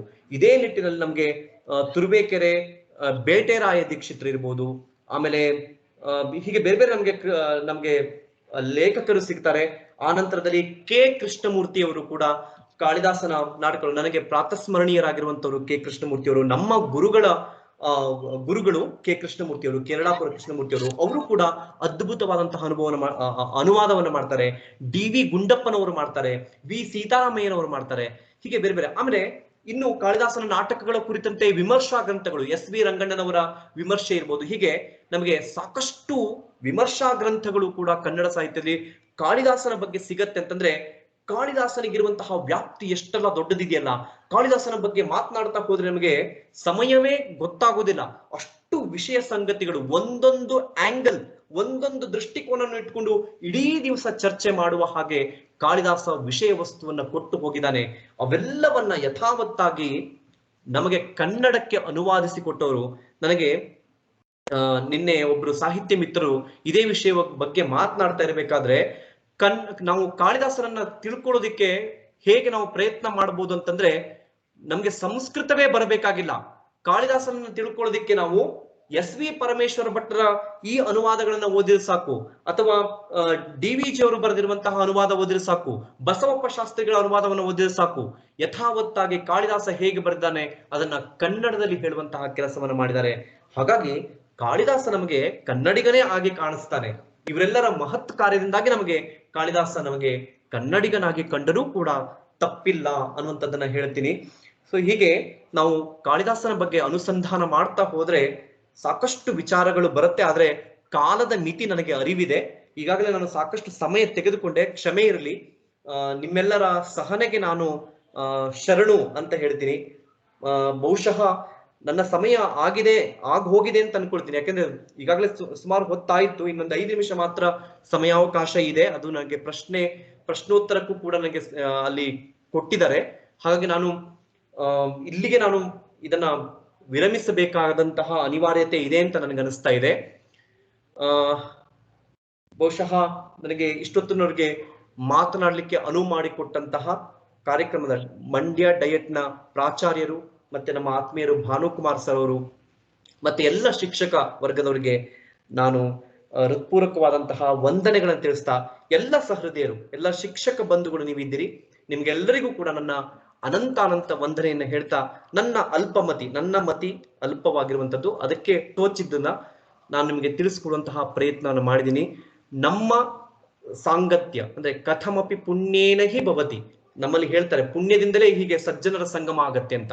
ನಾವು ಸಜ್ಜನರು, ನೀವು ಸಜ್ಜನರು, ಹೀಗೆ ನಿಮ್ಮ ಸಮಾಗಮ ಅದು ಯಾವುದೋ ಒಂದು ಪುಣ್ಯದಿಂದ ಮಾತ್ರ ಆಗಲಿಕ್ಕೆ ಸಾಧ್ಯ ಅಂತ ನಾನು ಹಾಗೆ ಭಾವಿಸಿದ್ದೀನಿ. ಇಂತಹ ಸಂದರ್ಭ ಮತ್ತೆ ಮತ್ತೆ ಒದಗಿ ಬರಲಿ ಅಂತ ಹೇಳ್ತಾ, ಎಲ್ಲರಿಗೂ ಕೂಡ ಮತ್ತೊಮ್ಮೆ ಅನಂತ ನಮಸ್ಕಾರವನ್ನ ಹೇಳ್ತಾ ನನ್ನ ಮಾತಿಗೆ ವಿರಾಮವನ್ನ ಕೊಡ್ತೀನಿ. ಆಯೋಜಕರಿಗೆ ನಾನು ಹಸ್ತಾಂತರಿಸ್ತಾ ಇದ್ದೀನಿ. ಧನ್ಯವಾದಗಳು ಸರ್. ಕಾಳಿದಾಸನ ಬಗೆಗೆ ಕೇವಲ 1 ಗಂಟೆಯಲ್ಲಿ ನಾವು ತಿಳ್ಕೊಳ್ಳೋದು ನಿಜವಾಗ್ಲೂ ಕಷ್ಟಕರವಾದಂತ ವಿಚಾರ. ಸಾಹಿತ್ಯದ ವಿದ್ಯಾರ್ಥಿಯಾಗಿ ನಾವುಗಳು ಕೂಡ ಕಾವ್ಯವನ್ನ ಆಸ್ವಾದನೆ ಮಾಡ್ತಾ ಹೋದಾಗೆ ನೀವು ಹೇಳೋದ್ರಲ್ಲಿ ಅದು ಗೊತ್ತಾಗ್ತಾ ಇತ್ತು. ಸಮಯ ಹೋಗೋದೇ ಗೊತ್ತಾಗೋದಿಲ್ಲ. ಹಾಗಾಗಿ ಇನ್ನಷ್ಟು ಮತ್ತಷ್ಟು ಮಾತಾಡ್ಲಿಕ್ಕೆ ಅವಕಾಶ ಇದ್ರೂ ಕೂಡ ಕಾಲಮಿತಿ ಒಳಗಡೆ ನಾವೇನ್ ಅಂದ್ಕೊಂಡಿದ್ವಿ ಆ ವಿಚಾರವನ್ನ ನಮ್ಮ ಎಲ್ಲರಿಗೂ ಮುಟ್ಟಿಸ್ಲಿಕ್ಕೆ ನಿಜವಾಗ್ಲೂ ಸಫಲರಾಗಿದ್ರಿ. ಈ ದಿನದ ಒಂದು ಉಪನ್ಯಾಸ ಸರಣಿ ನಿಮ್ಮ ಒಂದು ಅತ್ಯುತ್ತಮವಾದಂತಹ ಮಾಹಿತಿಗಳಿಂದಾಗಿ ಸಂಪನ್ನ ಆಯ್ತು ಅಂತ ಹೇಳ್ಬೋದು ಸರ್. ಹಾಗಾಗಿ ನಿಮಗೆ ಡಯಟ್ನ ಪರವಾಗಿ ಹೃತ್ಪೂರ್ವಕವಾಗಿ ಧನ್ಯವಾದಗಳನ್ನು ಅರ್ಪಿಸ್ತಾ ಇದ್ದೀನಿ. ಕಾಳಿದಾಸನ ಒಟ್ಟಾರೆ ಖಂಡಕಾವ್ಯ, ಮಹಾಕಾವ್ಯ, ನಾಟಕಗಳು ಎಲ್ಲದರ ಒಂದು ಸಂಕ್ಷಿಪ್ತ ಪರಿಚಯವನ್ನು ಮಾಡ್ಕೊಡೋದ್ರ ಮುಖಾಂತರ ಇಲ್ಲೇನ್ ಭಾಗಿಯಾಗಿದ್ದೀವಿ ನಮ್ಮೆಲ್ಲರಿಗೂ ಕೂಡ ಮತ್ತೊಮ್ಮೆ ಕಾಳಿದಾಸನ ಕಾವ್ಯವನ್ನ ಆಸ್ವಾದಿಸ್ಬೇಕು ಅನ್ನುವಂತ ಹಂಬಲವನ್ನ ಹುಟ್ಟು ಹಾಕಿದಿರಿ ನಿಮ್ಮ ಮಾತುಗಳಿಂದ. ಅದಕ್ಕಾಗಿ ಧನ್ಯವಾದಗಳು ಸರ್. ಈಗ ಪ್ರಶ್ನೋತ್ತರದ ಅವಧಿ ಇರುತ್ತೆ. ಯಾರು ಪ್ರಶ್ನೆಗಳನ್ನ ಕೇಳ್ತಾರೆ ದಯಮಾಡಿ ತಮ್ಮ ಹೆಸರು ಮತ್ತೆ ಏನ್ ಮಾಡ್ತಿದ್ದೀರಿ ಅಂತ ಹೇಳಿ. ನಾನ್ ಚಂದ್ರಶೇಖರ್ ಡಯಟ್ ಲೆಕ್ಚರರ್ ಮಾತಾಡ್ತಾ ಇದ್ದೀನಿ ಸರ್. ಈಗ ಪ್ರಶ್ನೆ ಕೇಳುವವರು ತಮ್ಮ ಹೆಸರು ಮತ್ತೆ ಏನ್ ಪ್ರಶ್ನೆ ಇದೆ ಸರ್ ನಮ್ಮೊಟ್ಟಿಗಿದ್ದಾರೆ, ನೀವು ಪ್ರಶ್ನೆಗಳನ್ನ ಕೇಳ್ಬೋದು. ಪ್ರಶ್ನೋತ್ತರ ಅವಧಿ ಇರುತ್ತೆ. ನಮಸ್ಕಾರ ಸರ್, ನಾನು ಭಾನುಕುಮಾರ್ ಮಾತಾಡ್ತಾ ಇದ್ದೇನೆ. ನಮಸ್ಕಾರ ಸರ್. ನಮಸ್ಕಾರ. ನಿಮ್ಮ ಉಪನ್ಯಾಸ ಕಾಳಿದಾಸನನ್ನು ಸಮಗ್ರವಾಗಿ ಪ್ರಶ್ನಿಸುವ ನಿಟ್ಟಿನಲ್ಲಿ ತುಂಬಾ ಚೆನ್ನಾಗಿ ಆಯ್ತು. ಸುದೀರ್ಘವಾಗಿ 1 ಗಂಟೆಗಳಿಗಿಂತ ಹೆಚ್ಚು ಕಾಲ ನೀವು ಕಾಳಿದಾಸನನ್ನ ಪರಿಚಯ ಮಾಡ್ಕೊಟ್ರು. ಇದರಿಂದಾಗಿ ನಿಮ್ಗೆ ಕಾಳಿದಾಸನ ಬಗ್ಗೆ ಎಷ್ಟು ಹಿಡಿತಾ ಇದೆ ಅನ್ನೋದು ಕೂಡ ನಮ್ಗೆ ಗೊತ್ತಾಯ್ತು. ಸಂಸ್ಕೃತ ಮತ್ತೆ ಕನ್ನಡ ಭಾಷೆಯ ಅವಿನಾಭಾವ ಸಂಬಂಧ ನಮ್ಗೆ ನಮ್ಮ ಪೂರ್ವದ ಹಳಗನ್ನಡ ಸಾಹಿತ್ಯದಿಂದ ಹಿಡಿದು ಹಳಗನ್ನಡ ಸಾಹಿತ್ಯದಲ್ಲಿ ನಮ್ಗೆ ಗೊತ್ತಾಗುತ್ತೆ. ಒಂದ್ ಕಾಲಕ್ಕೆ ನಾವು ಕನ್ನಡ ಭಾಷೆಯನ್ನ ಸಂಸ್ಕೃತದಿಂದಲೇ ಹುಟ್ಟಿತ್ತು ಅಂತ ನಾವು ನಂಬಿದ್ದು. ಆ ಕಾರಣಕ್ಕೋಸ್ಕರ ಸಂಸ್ಕೃತ ಸಾಹಿತ್ಯದ ಎಲ್ಲ ದಟ್ಟ ಪ್ರಭಾವ ನಮ್ಮ ಹಳಗನ್ನಡ ಸಾಹಿತ್ಯದ ಮೇಲೆ ಬೀರಿತ್ತು. ಅದಾದ್ಮೇಲೆ ನೀವ್ ಹೇಳ್ದಂಗೆ ಎಲ್ಲರನ್ನು ಪರಿಚಯ ಮಾಡ್ಕೊಟ್ರಿ. ನಮ್ಮ ಏನು ಕಾಳಿದಾಸನ ಕಾವ್ಯಗಳನ್ನ, ಮಹಾಕಾವ್ಯಗಳನ್ನ ಇರ್ಬೋದು, ನಾಟಕಗಳನ್ನ ಇರ್ಬೋದು, ಇವೆಲ್ಲವನ್ನೂ ಕೂಡ ಕನ್ನಡಕ್ಕೆ ಭಾವಾನುವಾದ, ಸಂಗ್ರಹಾನುವಾದ ಅಥವಾ ಯಥಾವತ್ ಅನುವಾದಗಳನ್ನ ಮಾಡಿರ್ತಕ್ಕಂಥ ನಮ್ಮ ಕನ್ನಡದ ಮಹನೀಯರನ್ನ ನೀವು ಪರಿಚಯ ಮಾಡ್ಕೊಟ್ರಿ. ಹಾಗೆ ಕಾಳಿದಾಸನು ಕೂಡ ಪಾತ್ರವಾಗಿ ನಮ್ಮ ಕನ್ನಡ ಸಾಹಿತ್ಯದಲ್ಲಿ ಮಿಂಚಿದಾನೆ. ಸಾಕಷ್ಟು ಪ್ರಭಾವ ಬೀರಿದೆ. ನೀವು ಅಷ್ಟೇ ಹೇಳ್ಬಿಟ್ರಿ. ಏನು ಅಂದ್ರೆ ಕಾಳಿದಾಸ ನಮ್ಮ ಸಂಸ್ಕೃತ ಕವಿ ಅಲ್ಲ, ಅವನು ಕನ್ನಡದ ಕವಿಯೇನೋ ಅನ್ನೋ ಮಟ್ಟಕ್ಕೆ ನಮ್ಮ ಕನ್ನಡದ ನೆಲದಲ್ಲಿ ಜೀವಂತವಾಗಿ ಉಳ್ಕೊಂಡಿದ್ದಾನೆ. ಅದಕ್ಕೆ ಒಂದು ಸ್ಪಷ್ಟವಾದಂತ ಉದಾಹರಣೆ ಅಂದ್ರೆ ನಮ್ಮ ಒಂದು ಡಾಕ್ಟರ್ ರಾಜ್ಕುಮಾರ್ ಅವರ ಚಲನಚಿತ್ರವೂ ಕೂಡ ಹೌದು. ಹೀಗೆ ನಮ್ಮ ಕನ್ನಡ ಸಾಹಿತ್ಯದಲ್ಲಿ ಕಾಳಿದಾಸನೇ ಪಾತ್ರವಾಗಿ ಮೂಡ್ ಬಂದಿರತಕ್ಕಂತ ಕನ್ನಡ ಸಾಹಿತ್ಯದ ಯಾವ್ದಾದ್ರು ಕೃತಿಗಳನ್ನ ನೀವು ಇಲ್ಲಿ ನೆನಪಿಸ್ಕೊಳಕ್ ಸಾಧ್ಯನಾ ಸರ್? ನಾಟಕಗಳನ್ನ ಅಥವಾ ಏನಾದ್ರು ನಿಮಗೆ ನೆನಪಿದ್ರೆ? ಬಹಳ ಮುಖ್ಯವಾಗಿ ಅದೇ ನೀವು ಹೇಳಿದ ಹಾಗೇನೆ ಕಾಳಿದಾಸನ ಜೀವನ, ಇದ್ರ ಬಗ್ಗೆ ನಾವು ಬಹಳ ಮುಖ್ಯವಾಗಿ ಕವಿರತ್ನ ಕಾಳಿದಾಸ ಸಿನಿಮಾ ಮುಖಾಂತರವಾಗಿ ತಿಳಿದೀವಿ. ಇದರ ಜೊತೆಗೆ ಅನೇಕ ಆಧುನಿಕ ನಾಟಕಕಾರರು ಕಾಳಿದಾಸನ ಬಗ್ಗೆ ಬರಿತಾ ಹೋಗ್ತಾರೆ. ಕಾಳಿದಾಸನ ದಂತಕಥೆಗಳ ಕುರಿತಾಗಿ ಅಲ್ಲಲ್ಲಿ ನಾಟಕಗಳಿಗೆ ಅಂದ್ರೆ ಪ್ರದರ್ಶನಕ್ಕೋಸ್ಕರವಾಗಿ ಬರೆದಂತಹ ಉದಾಹರಣೆಗಳಿದಾವೆ.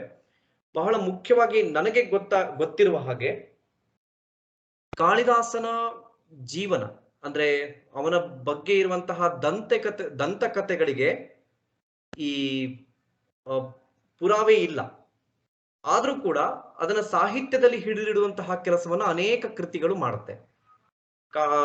ಅದರಲ್ಲಿ ಕಾಳಿದಾಸನ ಕುರಿತಾಗಿ ಬರೆಯುವಂತಹ ಕೃತಿಗಳಲ್ಲಿ ಕಾಳಿದಾಸ ಅವನ ಭೋಜ ಪ್ರಬಂಧ ಅಂತ ಒಂದು ಬಲ್ಲಾಳ ಕವಿ ಅಂತ ಒಬ್ಬ ಕವಿ ಬರೀತಾನೆ. ಅದರಲ್ಲಿ ಅವನೇನು ಹೇಳ್ತಾನೆ ಅಂತಂದ್ರೆ, ಕಾಳಿದಾಸನನ್ನ ಪರಮ ಮಿತ್ರನಾಗಿದ್ದ. ಅಂದ್ರೆ ಭೋಜರಾಜನಿಗೆ ಮತ್ತೆ ಕಾಳಿದಾಸನಿಗೆ ಬಹಳ ಸಖ್ಯ ಇತ್ತು. ಮತ್ತೆ ನಾನಾ ಬಗೆಯ ಸಮಸ್ಯೆಗಳನ್ನ ಕಾಳಿದಾಸ ಪರಿಹಾರ ಮಾಡ್ತಾ ಇದ್ದ ಶ್ಲೋಕ ರಚನೆಯ ಮೂಲಕವಾಗಿ. ನಾವು ಅದನ್ನ ಕನ್ನಡದಲ್ಲೂ ಕೂಡ ದಂತಕಥೆಯಾಗಿ ಕೇಳ್ತೀವಿ. ಹೀಗೆ ನನಗೆ ಗೊತ್ತಿರೋ ಹಾಗೆ ಕಾಳಿದಾಸನ ಮೇಲೆ, ಕಾಳಿದಾಸನ ನಂತರದಲ್ಲಿ ಅಂದ್ರೆ ಕಾಳಿದಾಸನ ಮರಣಾನಂತರ ಅಂದ್ರೆ ಕಾಳಿದಾಸನ ಕಾಲಾನಂತರದಲ್ಲಿ ಕಾಳಿದಾಸನನ್ನೇ ಪಾತ್ರವಾಗಿ ಇರಿಸಿಕೊಂಡಂತಹ ಅನೇಕ ಕೃತಿಗಳು ಸಂಸ್ಕೃತದಲ್ಲಿ ಬಂದಿದೆ. ಮತ್ತೆ ಇದೇ ಭೋಜ ಪ್ರಬಂಧವೇ ಸೇರಿದಂತೆ ಬೇರೆ ಬೇರೆ ಈ ತರದ ಕೃತಿಗಳನ್ನ ಕನ್ನಡಕ್ಕೂ ಕೂಡ ಅನುವಾದ ಮಾಡಿದ್ದಾರೆ. ಹಾಗಾಗಿ ಆ ಕನ್ನಡ ಸಾಹಿತ್ಯಗಳಲ್ಲೂ ಕೂಡ ಕಾಳಿದಾಸ ನಮಗೆ ಪಾತ್ರವಾಗಿ ಕಾಣೋದಕ್ಕೆ ಸಿಗುತ್ತಾನೆ. ಆದರೆ ಒಂದು ಮಾತನ್ನು ನಾನು ಸ್ಪಷ್ಟಪಡಿಸ್ತೇನೆ, ಈ ದಂತಕಥೆಗಳನ್ನ ಇತಿಹಾಸಕಾರರು, ವಿಮರ್ಶಕರು ಕಾಳಿದಾಸನ ಜೀವನದಲ್ಲಿ ನಡೆದದ್ದು ಅನ್ನೋದನ್ನ ಬಹುತೇಕವಾಗಿ ಒಪ್ಕೊಳ್ಳೋದಿಲ್ಲ, ಅದನ್ನ ತಳ್ಳಿ ಹಾಕ್ತಾರೆ. ಏನೇ ಇರ್ಲಿ, ಕಾಳಿದಾಸ ಒಂದು ಪಾತ್ರವಾಗಿ ನಮಗೆ ಈ ತರ ಭೋಜ ಪ್ರಬಂಧ ಸೇರಿದಂತೆ ಬೇರೆ ಬೇರೆ ಕೃತಿಗಳಲ್ಲಿ ನಮಗೆ ನೋಡೋದಕ್ಕೆ ಸಿಗುತ್ತಾನೆ. Thank you sir, thank you very much. ಬೇರೆ ಯಾರಾದ್ರೂ ಪ್ರಶ್ನೆಗಳನ್ನು ಕೇಳೋದಿದ್ರೆ ದಯಮಾಡಿ ಕೇಳಬಹುದು. ಒಂದು ಅನೌನ್ಸ್ಮೆಂಟ್ ಹೇಳ್ಬಿಡ್ತೀನಿ ಚಂದ್ರು. ನಾಳೆ ಸಂಜೆ 6 ಗಂಟೆಗೆ ನಮ್ಮ ಡಾಕ್ಟರ್ ಸಿದ್ಧಲಿಂಗಯ್ಯನವರ ನುಡಿನಮನ ಕಾರ್ಯಕ್ರಮವನ್ನ ಏರ್ಪಡಿಸಿದ್ವಿ. ಆ ಲಿಂಕ್ ಅನ್ನ ಈಗ ಶೇರ್ ಮಾಡ್ತೀವಿ. ದಯವಿಟ್ಟು ಅವರ ಕವನಗಳನ್ನ ವಾಚಿಸುವುದರ ಮುಖೇನ, ವಿಶ್ಲೇಷಣೆ ಮಾಡುವುದರ ಮುಖೇನವಾಗಿ ನಾಳೆ ದಿವಂಗತ ಡಾಕ್ಟರ್ ಸಿದ್ಧಲಿಂಗಯ್ಯನವರಿಗೆ ನುಡಿನಮನವನ್ನು ಏರ್ಪಡಿಸ್ತೀವಿ. ಇವತ್ತು ಯಾರೆಲ್ಲ ಭಾಗವಹಿಸಿದ್ರಿ, ನಾಳೆ ಸಂಜೆ 6 ಗಂಟೆಗೆ ತಾವು ಕೂಡ ಭಾಗವಹಿಸಿ ಅಂತ ನಾನು ಈ ಮೂಲಕ ಕೇಳ್ಕೊಳ್ತೇನೆ.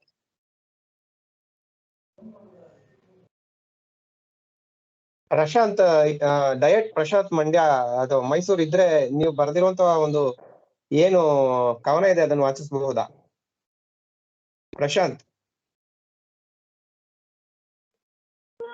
ಖಂಡಿತ ಗಣಪತಿ ಸರ್, ನೀವು ನಿಮ್ಮ ಒಂದು ಉಪನ್ಯಾಸಕ್ಕೆ ಸಂಬಂಧಪಟ್ಟ ಹಾಗೆ ಸ್ನೇಹಿತರಾದಂತಹ ಪ್ರಶಾಂತ್, ಡಯಟ್ ಲೆಕ್ಚರರ್, ಅವರ ಒಂದು ಕವನ ರಚಿಸಿದ್ರೆ ದಯಮಾಡಿ ಕೇಳಿಸ್ಕೊಳ್ಳಿ. ನಮಸ್ಕಾರ ಪ್ರಶಾಂತ್ ಅವರೇ. ನಮಸ್ತೆ. ನಮಸ್ತೆ. ನಮಗೆ ಬಹುಕಾಲದ ಸ್ನೇಹಿತರು ಪ್ರಶಾಂತ್ ಅವರು. ಪ್ರಶಾಂತ್ ಹೇಳಿ. ಚಂದ್ರು, ನಾನು ಸ್ವಲ್ಪ ತಡವಾಗಿ ಉಪನ್ಯಾಸಕ್ಕೆ ಸೇರಿಕೊಂಡೆ. ಕೇಳಬೇಕು ಅಂತ ಹೇಳಿ ಬಹಳ ದಿನಗಳಿಂದ ಅಂದ್ಕೊಂಡಿದ್ದೆ.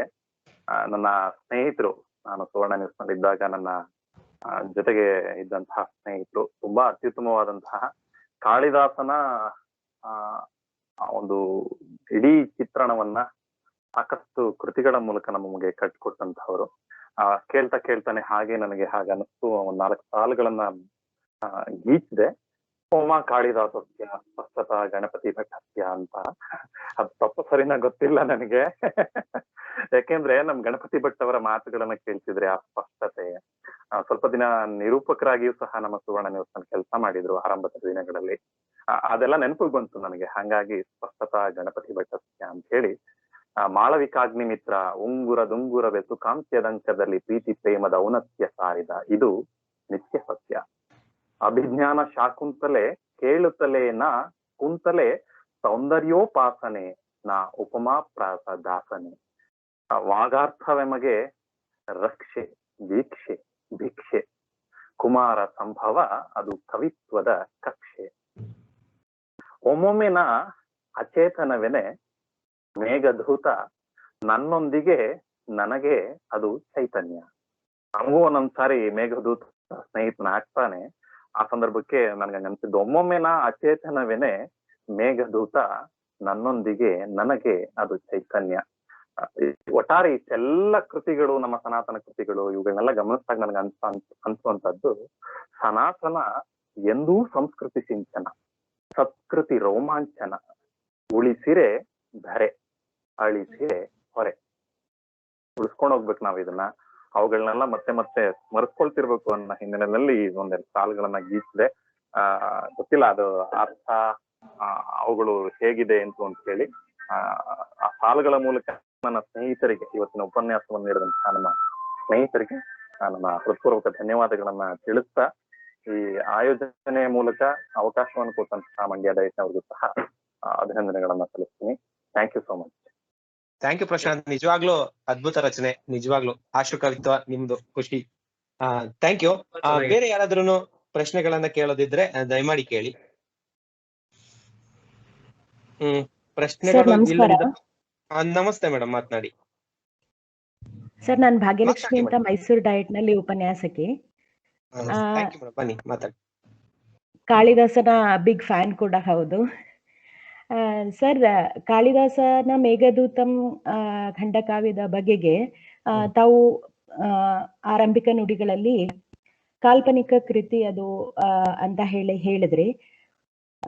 ಪುಣೆಯ ಡಾಕ್ಟರ್ SV ಭಾವೆ ಅಂತಕ್ಕಂಥವ್ರು ಈ ಮೇಘದೂತ ಕೃತಿಯನ್ನ ಬಹಳ ವಿಶದವಾಗಿ ಅಧ್ಯಯನ ಮಾಡಿ ಅವರಿಗೆ ತುಂಬಾ ಆಸಕ್ತಿ ಉಂಟಾಯ್ತು. ಕಾಳಿದಾಸ ಇಷ್ಟೊಂದು ಒಂದು ಏರಿಯಲ್ ವ್ಯೂನ ನೋಡಿ, ಮೇಘ ನೀವು ಹೇಳಿದ ಹಾಗೆ ನೋಡುವ ಹಾಗೆ, ಮತ್ತೆ ಅಲ್ಲಿ ಉಜ್ಜಯಿನಿಯ ಸುತ್ತಮುತ್ತ ಪ್ರದೇಶಗಳು, ವಿಂಧ್ಯ ಪರ್ವತದಲ್ಲಿ ಇರ್ತಕ್ಕಂಥ ಪರ್ವತ ಶ್ರೇಣಿಯ ಮುಖಾಂತರ ನದಿಗಳು ಹರಿಯುವ ರೀತಿ, ಸರ್ಪದೋಪಾದಿಯಲ್ಲಿ, ಮತ್ತೆ ಅಲ್ಲಿ ಬರ್ತಕ್ಕಂಥ ಪ್ರಾಣಿ ಪಕ್ಷಿಗಳು, ಗಿಡ ಮರಗಳು, ಇವುಗಳ ಹೆಸರನ್ನೆಲ್ಲ ಅದರಲ್ಲಿ ಸೂಚಿಸಿರ್ತಾನೆ.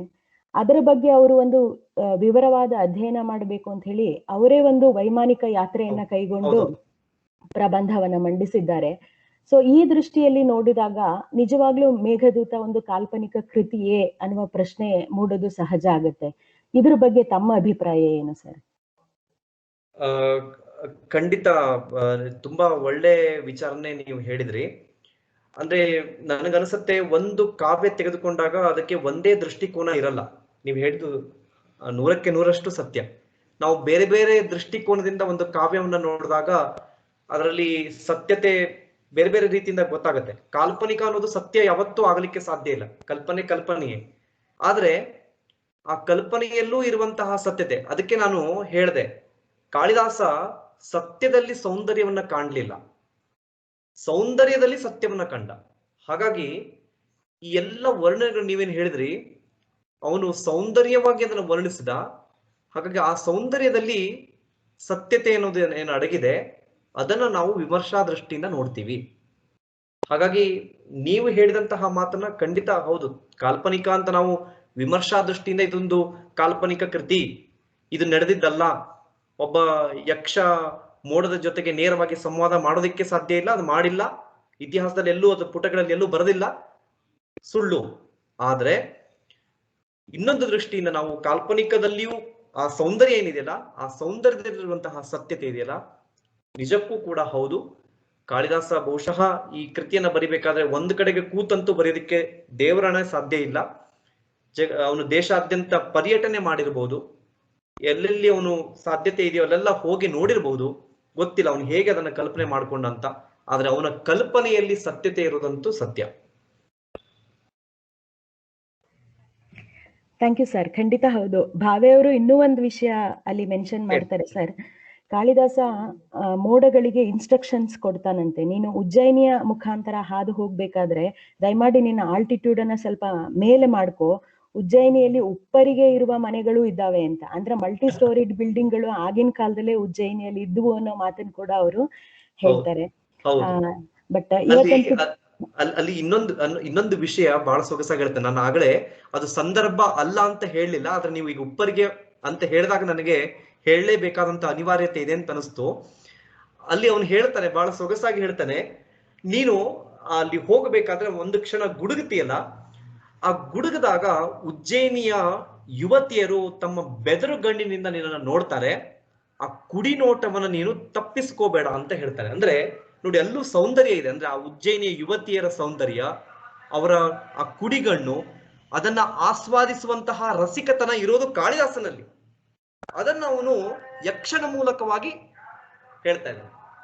ಹೀಗೆ ನೀವು ಹೇಳಿದ್ದು ಹೌದು, ಉಪ್ಪರಿಗೆ ಮನೆಗಳ ಬಗ್ಗೆ ವಿಷಯ ಬರುತ್ತೆ, ಅಲ್ಲಿರುವಂತಹ ಯುವತಿಯರ ಸೌಂದರ್ಯ ಇದು ಆಗಿನ ಕಾಲಕ್ಕಷ್ಟೇ ಸೀಮಿತ ಇಲ್ಲ. ಈಗಲೂ ಕೂಡ ಅಲ್ಲಿ ನಾನು ಕಾಳಿದಾಸ ಸಮಾರೋಹ ಅಂತ ಪ್ರತಿ ವರ್ಷ ಅಲ್ಲಿ ಕಾಳಿದಾಸ ಸಮಾರೋಹ ಅಂತ ಮಾಡ್ತಾರೆ ಮಧ್ಯಪ್ರದೇಶ ಸರ್ಕಾರದವರು. ನನಗೆ 2007ನೇ ಇಸ್ವಿನಲ್ಲಿ ನಾನಾಗ್ಲೇ ನನ್ನ ಪರಿಚಯ ಮಾಡ್ಬೇಕಾದ್ರೆ ನೀವೆಲ್ಲ ತಿಳ್ಕೊಂಡಿರ್ಬೋದು, ಬ್ರಹ್ಮಾನಂದ ಶುಕ್ಲಾ ಪುರಸ್ಕಾರ ನನಗೆ ಸಿಕ್ಕಿದ್ದು ಕಾಳಿದಾಸನ ಈ ಸಮಾರೋಹದಲ್ಲಿನೇ. ಆವಾಗ ನಾನು ಅದನ್ನು ಪಡ್ಕೊಳ್ಳೋಕೆ ಅಂತ ಹೋದಾಗ ನಾನು 1 ವಾರ ಉಜ್ಜಯಿನಿಯ ಸೌಂದರ್ಯವನ್ನ ಆಸ್ವಾದಿಸಿ ಬಂದೆ.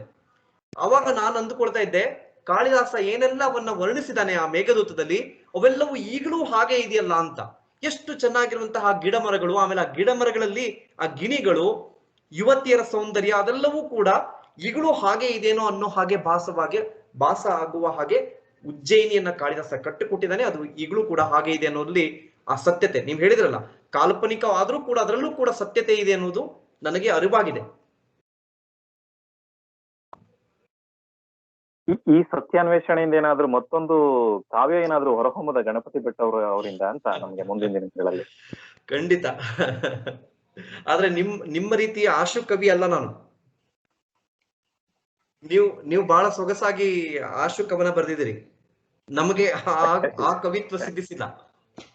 ಖಂಡಿತ sir, thank you very much. ಆ ಆಶು ಕವನವೇ ಸರ್, ಅವರ ಸ್ಕ್ರಿಪ್ಟ್ ನಲ್ಲಿ ಚಾಟ್ ಬಾಕ್ಸ್ ನಲ್ಲಿ ನಾವೇ ಓದುತ್ತಾ ಇರುವಾಗ ಅದು ಅಷ್ಟು ಮನ ಮುಟ್ಲಿಲ್ಲ. ಅವರು ವಾಚಿಸಿದಾಗ ನಿಜವಾಗ್ಲೂ ಬಹಳ ಅದ್ಭುತವಾಗಿ ಅದು ಮೂಡ್ ಬಂತು. ಆ ಒಂದು ಅವಕಾಶವನ್ನ ಮಾಡಿಕೊಟ್ಟ ಮಂಡ್ಯ ಡಯಟ್ ಚಂದ್ರು ಸರ್ಗೆ ಥ್ಯಾಂಕ್ಸ್ ಹೇಳಲಿಕ್ಕೆ ಇಷ್ಟಪಡ್ತೀನಿ. ಅದ್ಭುತವಾದ ಕಾರ್ಯಕ್ರಮ ಸರ್. ಮತ್ತೆ ಪ್ರಶಾಂತ್ ಸರ್ ಅವರೇ ನನಗೂ ಸಜೆಸ್ಟ್ ಮಾಡಿದ್ದು ಇನ್ನೊಂದು ಪುಸ್ತಕ, ನಾನು ಜಸ್ಟ್ ಸ್ಕ್ರೀನ್ ಶೇರ್ ಮಾಡ್ತಾ ಇದ್ದೀನಿ, ಅಂಬಿಕಾತನಯದತ್ತರ ಮೇಘದೂತ ಅಂತ ಹೇಳಿ. ಇದು ಕೂಡ ಒಂದು ಉತ್ತಮವಾದಂತಹ ತರ್ಜುಮೆಗೊಂಡಿರ್ತಕ್ಕಂಥ ಕನ್ನಡಕ್ಕೆ ನೀವು ಕಾಳಿದಾಸ ನಮ್ಮ ಕನ್ನಡದವನೇ ಅಂತ ನಮ್ಗೆ ಇನ್ನೊಂದ್ಸರಿ ಪ್ರೂವ್ ಮಾಡ್ಲಿಕ್ಕೆ ಈ ಪುಸ್ತಕನೂ ಕೂಡ ತುಂಬಾ ಸಹಾಯ ಆಗತ್ತೆ ಸರ್. ಹೌದು, ಖಂಡಿತ. Thank you Bhagyalakshmi madam. ಹಾಗೆ Prashant, thank you very much. ನಿಮ್ಮ ಪಾರ್ಟಿಸಿಪೇಷನ್ ಮತ್ತೆ ಚರ್ಚೆ ತುಂಬಾ ಖುಷಿ ಕೊಟ್ಟಿದೆ. ಈಗ ಬಹುಶಃ ಪ್ರಶ್ನೆಗಳಿಲ್ಲ ಅಂದ್ರೆ ಈ ಕಾರ್ಯಕ್ರಮವನ್ನ ಮುಕ್ತಾಯಗೊಳಿಸುವ ಒಂದು ಹಂತದಲ್ಲಿ ನಾವಿದೀವಿ. ಯಾಕೆಂದ್ರೆ ಈಗಾಗ್ಲೇ 1.25 ಗಂಟೆಗಳ ಕಾಲ. ನಮಸ್ತೆ ಮೇಡಮ್. ಲಾಸ್ಟ್ ಪ್ರಶ್ನೆ ಯಾರು ಮಾತಾಡ್ತಿರೋದು? ನಮಸ್ತೆ ಮೇಡಮ್, ಮಾತಾಡಿ. ಸರ್, ನಾನು ಸುವರ್ಣ ಶ್ರೀರಂಗಪಟ್ಟಣದಿಂದ. ಸುವರ್ಣ ಮೇಡಮ್ ಮಾತನಾಡಿ. ಸರ್ ಇದ್ದಾರೆ ನಮ್ಮೊಟ್ಟಿಗೆ. ಏನಂದ್ರೆ ನನ್ಗೆ ಪೂರ್ತಿ ಅವ್ರದ ಉಪನ್ಯಾಸ ಕೇಳಕ್ಕೆ ಇಲ್ಲಿ ಸ್ವಲ್ಪ ಪ್ರಾಬ್ಲಮ್ ಆಯ್ತು, ಸಮಸ್ಯೆ ಆಯ್ತು, ಸಂಪೂರ್ಣ ಕೇಳಕ್ ಆಗ್ಲಿಲ್ಲ. ಅದಕ್ಕೆ ಅದ್ರ ಲಿಂಕ್ ನ ದಯವಿಟ್ಟು ವಿಡಿಯೋ ಯೂಟ್ಯೂಬ್ ಈಗ ಆಲ್ರೆಡಿ ವಿಡಿಯೋ ಯೂಟ್ಯೂಬ್ ಅಲ್ಲಿ ರೆಕಾರ್ಡ್ ಆಗಿದೆ ನಮ್ದು. ನಾವು ಲಿಂಕ್ ಶೇರ್ ಮಾಡ್ತೇವೆ ಮೇಡಮ್. ಮತ್ತೊಮ್ಮೆ ನೋಡಿ ಆ ಸರ್ದು ನಂಬರ್ ತಗೊಂಡು ಅವರಿಗೆ ನೀವು ರೆಸ್ಪಾಂಡ್ ಮಾಡ್ಬೋದು. Thank you madam, thank you very much. Link share ಮಾಡ್ತೀವಿ. ಅದ್ಭುತವಾಗಿತ್ತು ಸರ್. ನಿಜವಾಗಿ ನಾವು ಕಾಳಿದಾಸನ್ ಲೋಕಕ್ಕೆ ಹೋದಾಗಾಯ್ತು, ಉಜ್ಜಯಿನಿನ ನೋಡ್ತಾ ಇದೀವೇನೋ ಅನ್ನೋ ಭಾಸವಾಗ ಅವ್ರು ಖಂಡಿತ ತುಂಬಾ ಚೆನ್ನಾಗಿ ವರ್ಣಿಸಿದ್ದಾರೆ. ಕಾವ್ಯದ ಒಳಕ್ಕೆ ಹೋಗಿ ನಾವು ಅದ್ರೊಳಗೆ ಅನುಭವಿಸ್ತಾ ಇದೀವಿ, ನಾವು ಒಂದು ಪಾತ್ರ ಆಗಿದ್ದೀವಿ ಅನ್ನೋ ಒಂದು ಭಾವನೆಯನ್ನ ಉಂಟು ಮಾಡಿದ್ರು. ಅದಕ್ಕಾಗಿ ಗಣಪತಿ ಭಟ್ ಸರ್ಗೆ ನಾನು ತುಂಬ ಹೃದಯದ ಧನ್ಯವಾದಗಳು ಹೇಳ್ತೀನಿ. ದೊಡ್ಡ ಮಾತಾಡಿದ್ರಿ, ಧನ್ಯವಾದ. ಚಂದ್ರು, ಮುಗಿಸ್ಬೋದು ಅಂತ ಅನ್ಸುತ್ತೆ. ಈಗಾಗಲೇ ಕಾಲಾವಕಾಶ ನಿಯರ್ಲಿ 1:50 ನಿಮಿಷ, 1 ಗಂಟೆ 50 ನಿಮಿಷ ಆಗಿದೆ ಇವತ್ತಿನ ಉಪನ್ಯಾಸ. ಬಹುಶಃ ಚಂದ್ರು ಅವರು ನೆಟ್ವರ್ಕ್ ಸಮಸ್ಯೆ ಆಗಿದೆ ಅಂತ ಭಾವಿಸ್ಕೊತೀನಿ. ಇಲ್ಲ ಸುಮಾರು 143 ಪಾರ್ಟಿಸಿಪೆಂಟ್ಸ್ ಭಾಗವಹಿಸಿದ್ರು ಸರ್. ರಾಜ್ಯದ ನಾನಾ ಮೂಲೆಗಳಿಂದ ಶಿಕ್ಷಕ ಮಿತ್ರರು, ಮತ್ತೆ ಅಧಿಕಾರಿ ವರ್ಗದವರು, ಮತ್ತೆ ನಮ್ಮ ಡಯಟ್ ನ ಹಿರಿಯ ಉಪನ್ಯಾಸಕರು, ನಮ್ಮ ಪ್ರಾಂಶುಪಾಲರು ಎಲ್ಲರೂ ಕೂಡ ಭಾಗವಹಿಸಿದ್ರು. ತುಂಬಾ ಈ ಒಂದು ನಿಮ್ಮ ಒಂದು ಉಪನ್ಯಾಸದ ಒಂದು ಏನು ಸತ್ವ ಮತ್ತೆ ವಿಚಾರ, ಚಿಂತನೆಗಳು ನಮ್ಮನ್ನ ಮತ್ತೊಮ್ಮೆ ಸಾಹಿತ್ಯದೆಡೆಗೆ ಆಲೋಚನೆ ಮಾಡ್ಲಿಕ್ಕೆ ಒಂದು ಪ್ರೇರಣೆ ಆದ್ವು ಅಂತ ಹೇಳ್ಬಹುದು ಸರ್.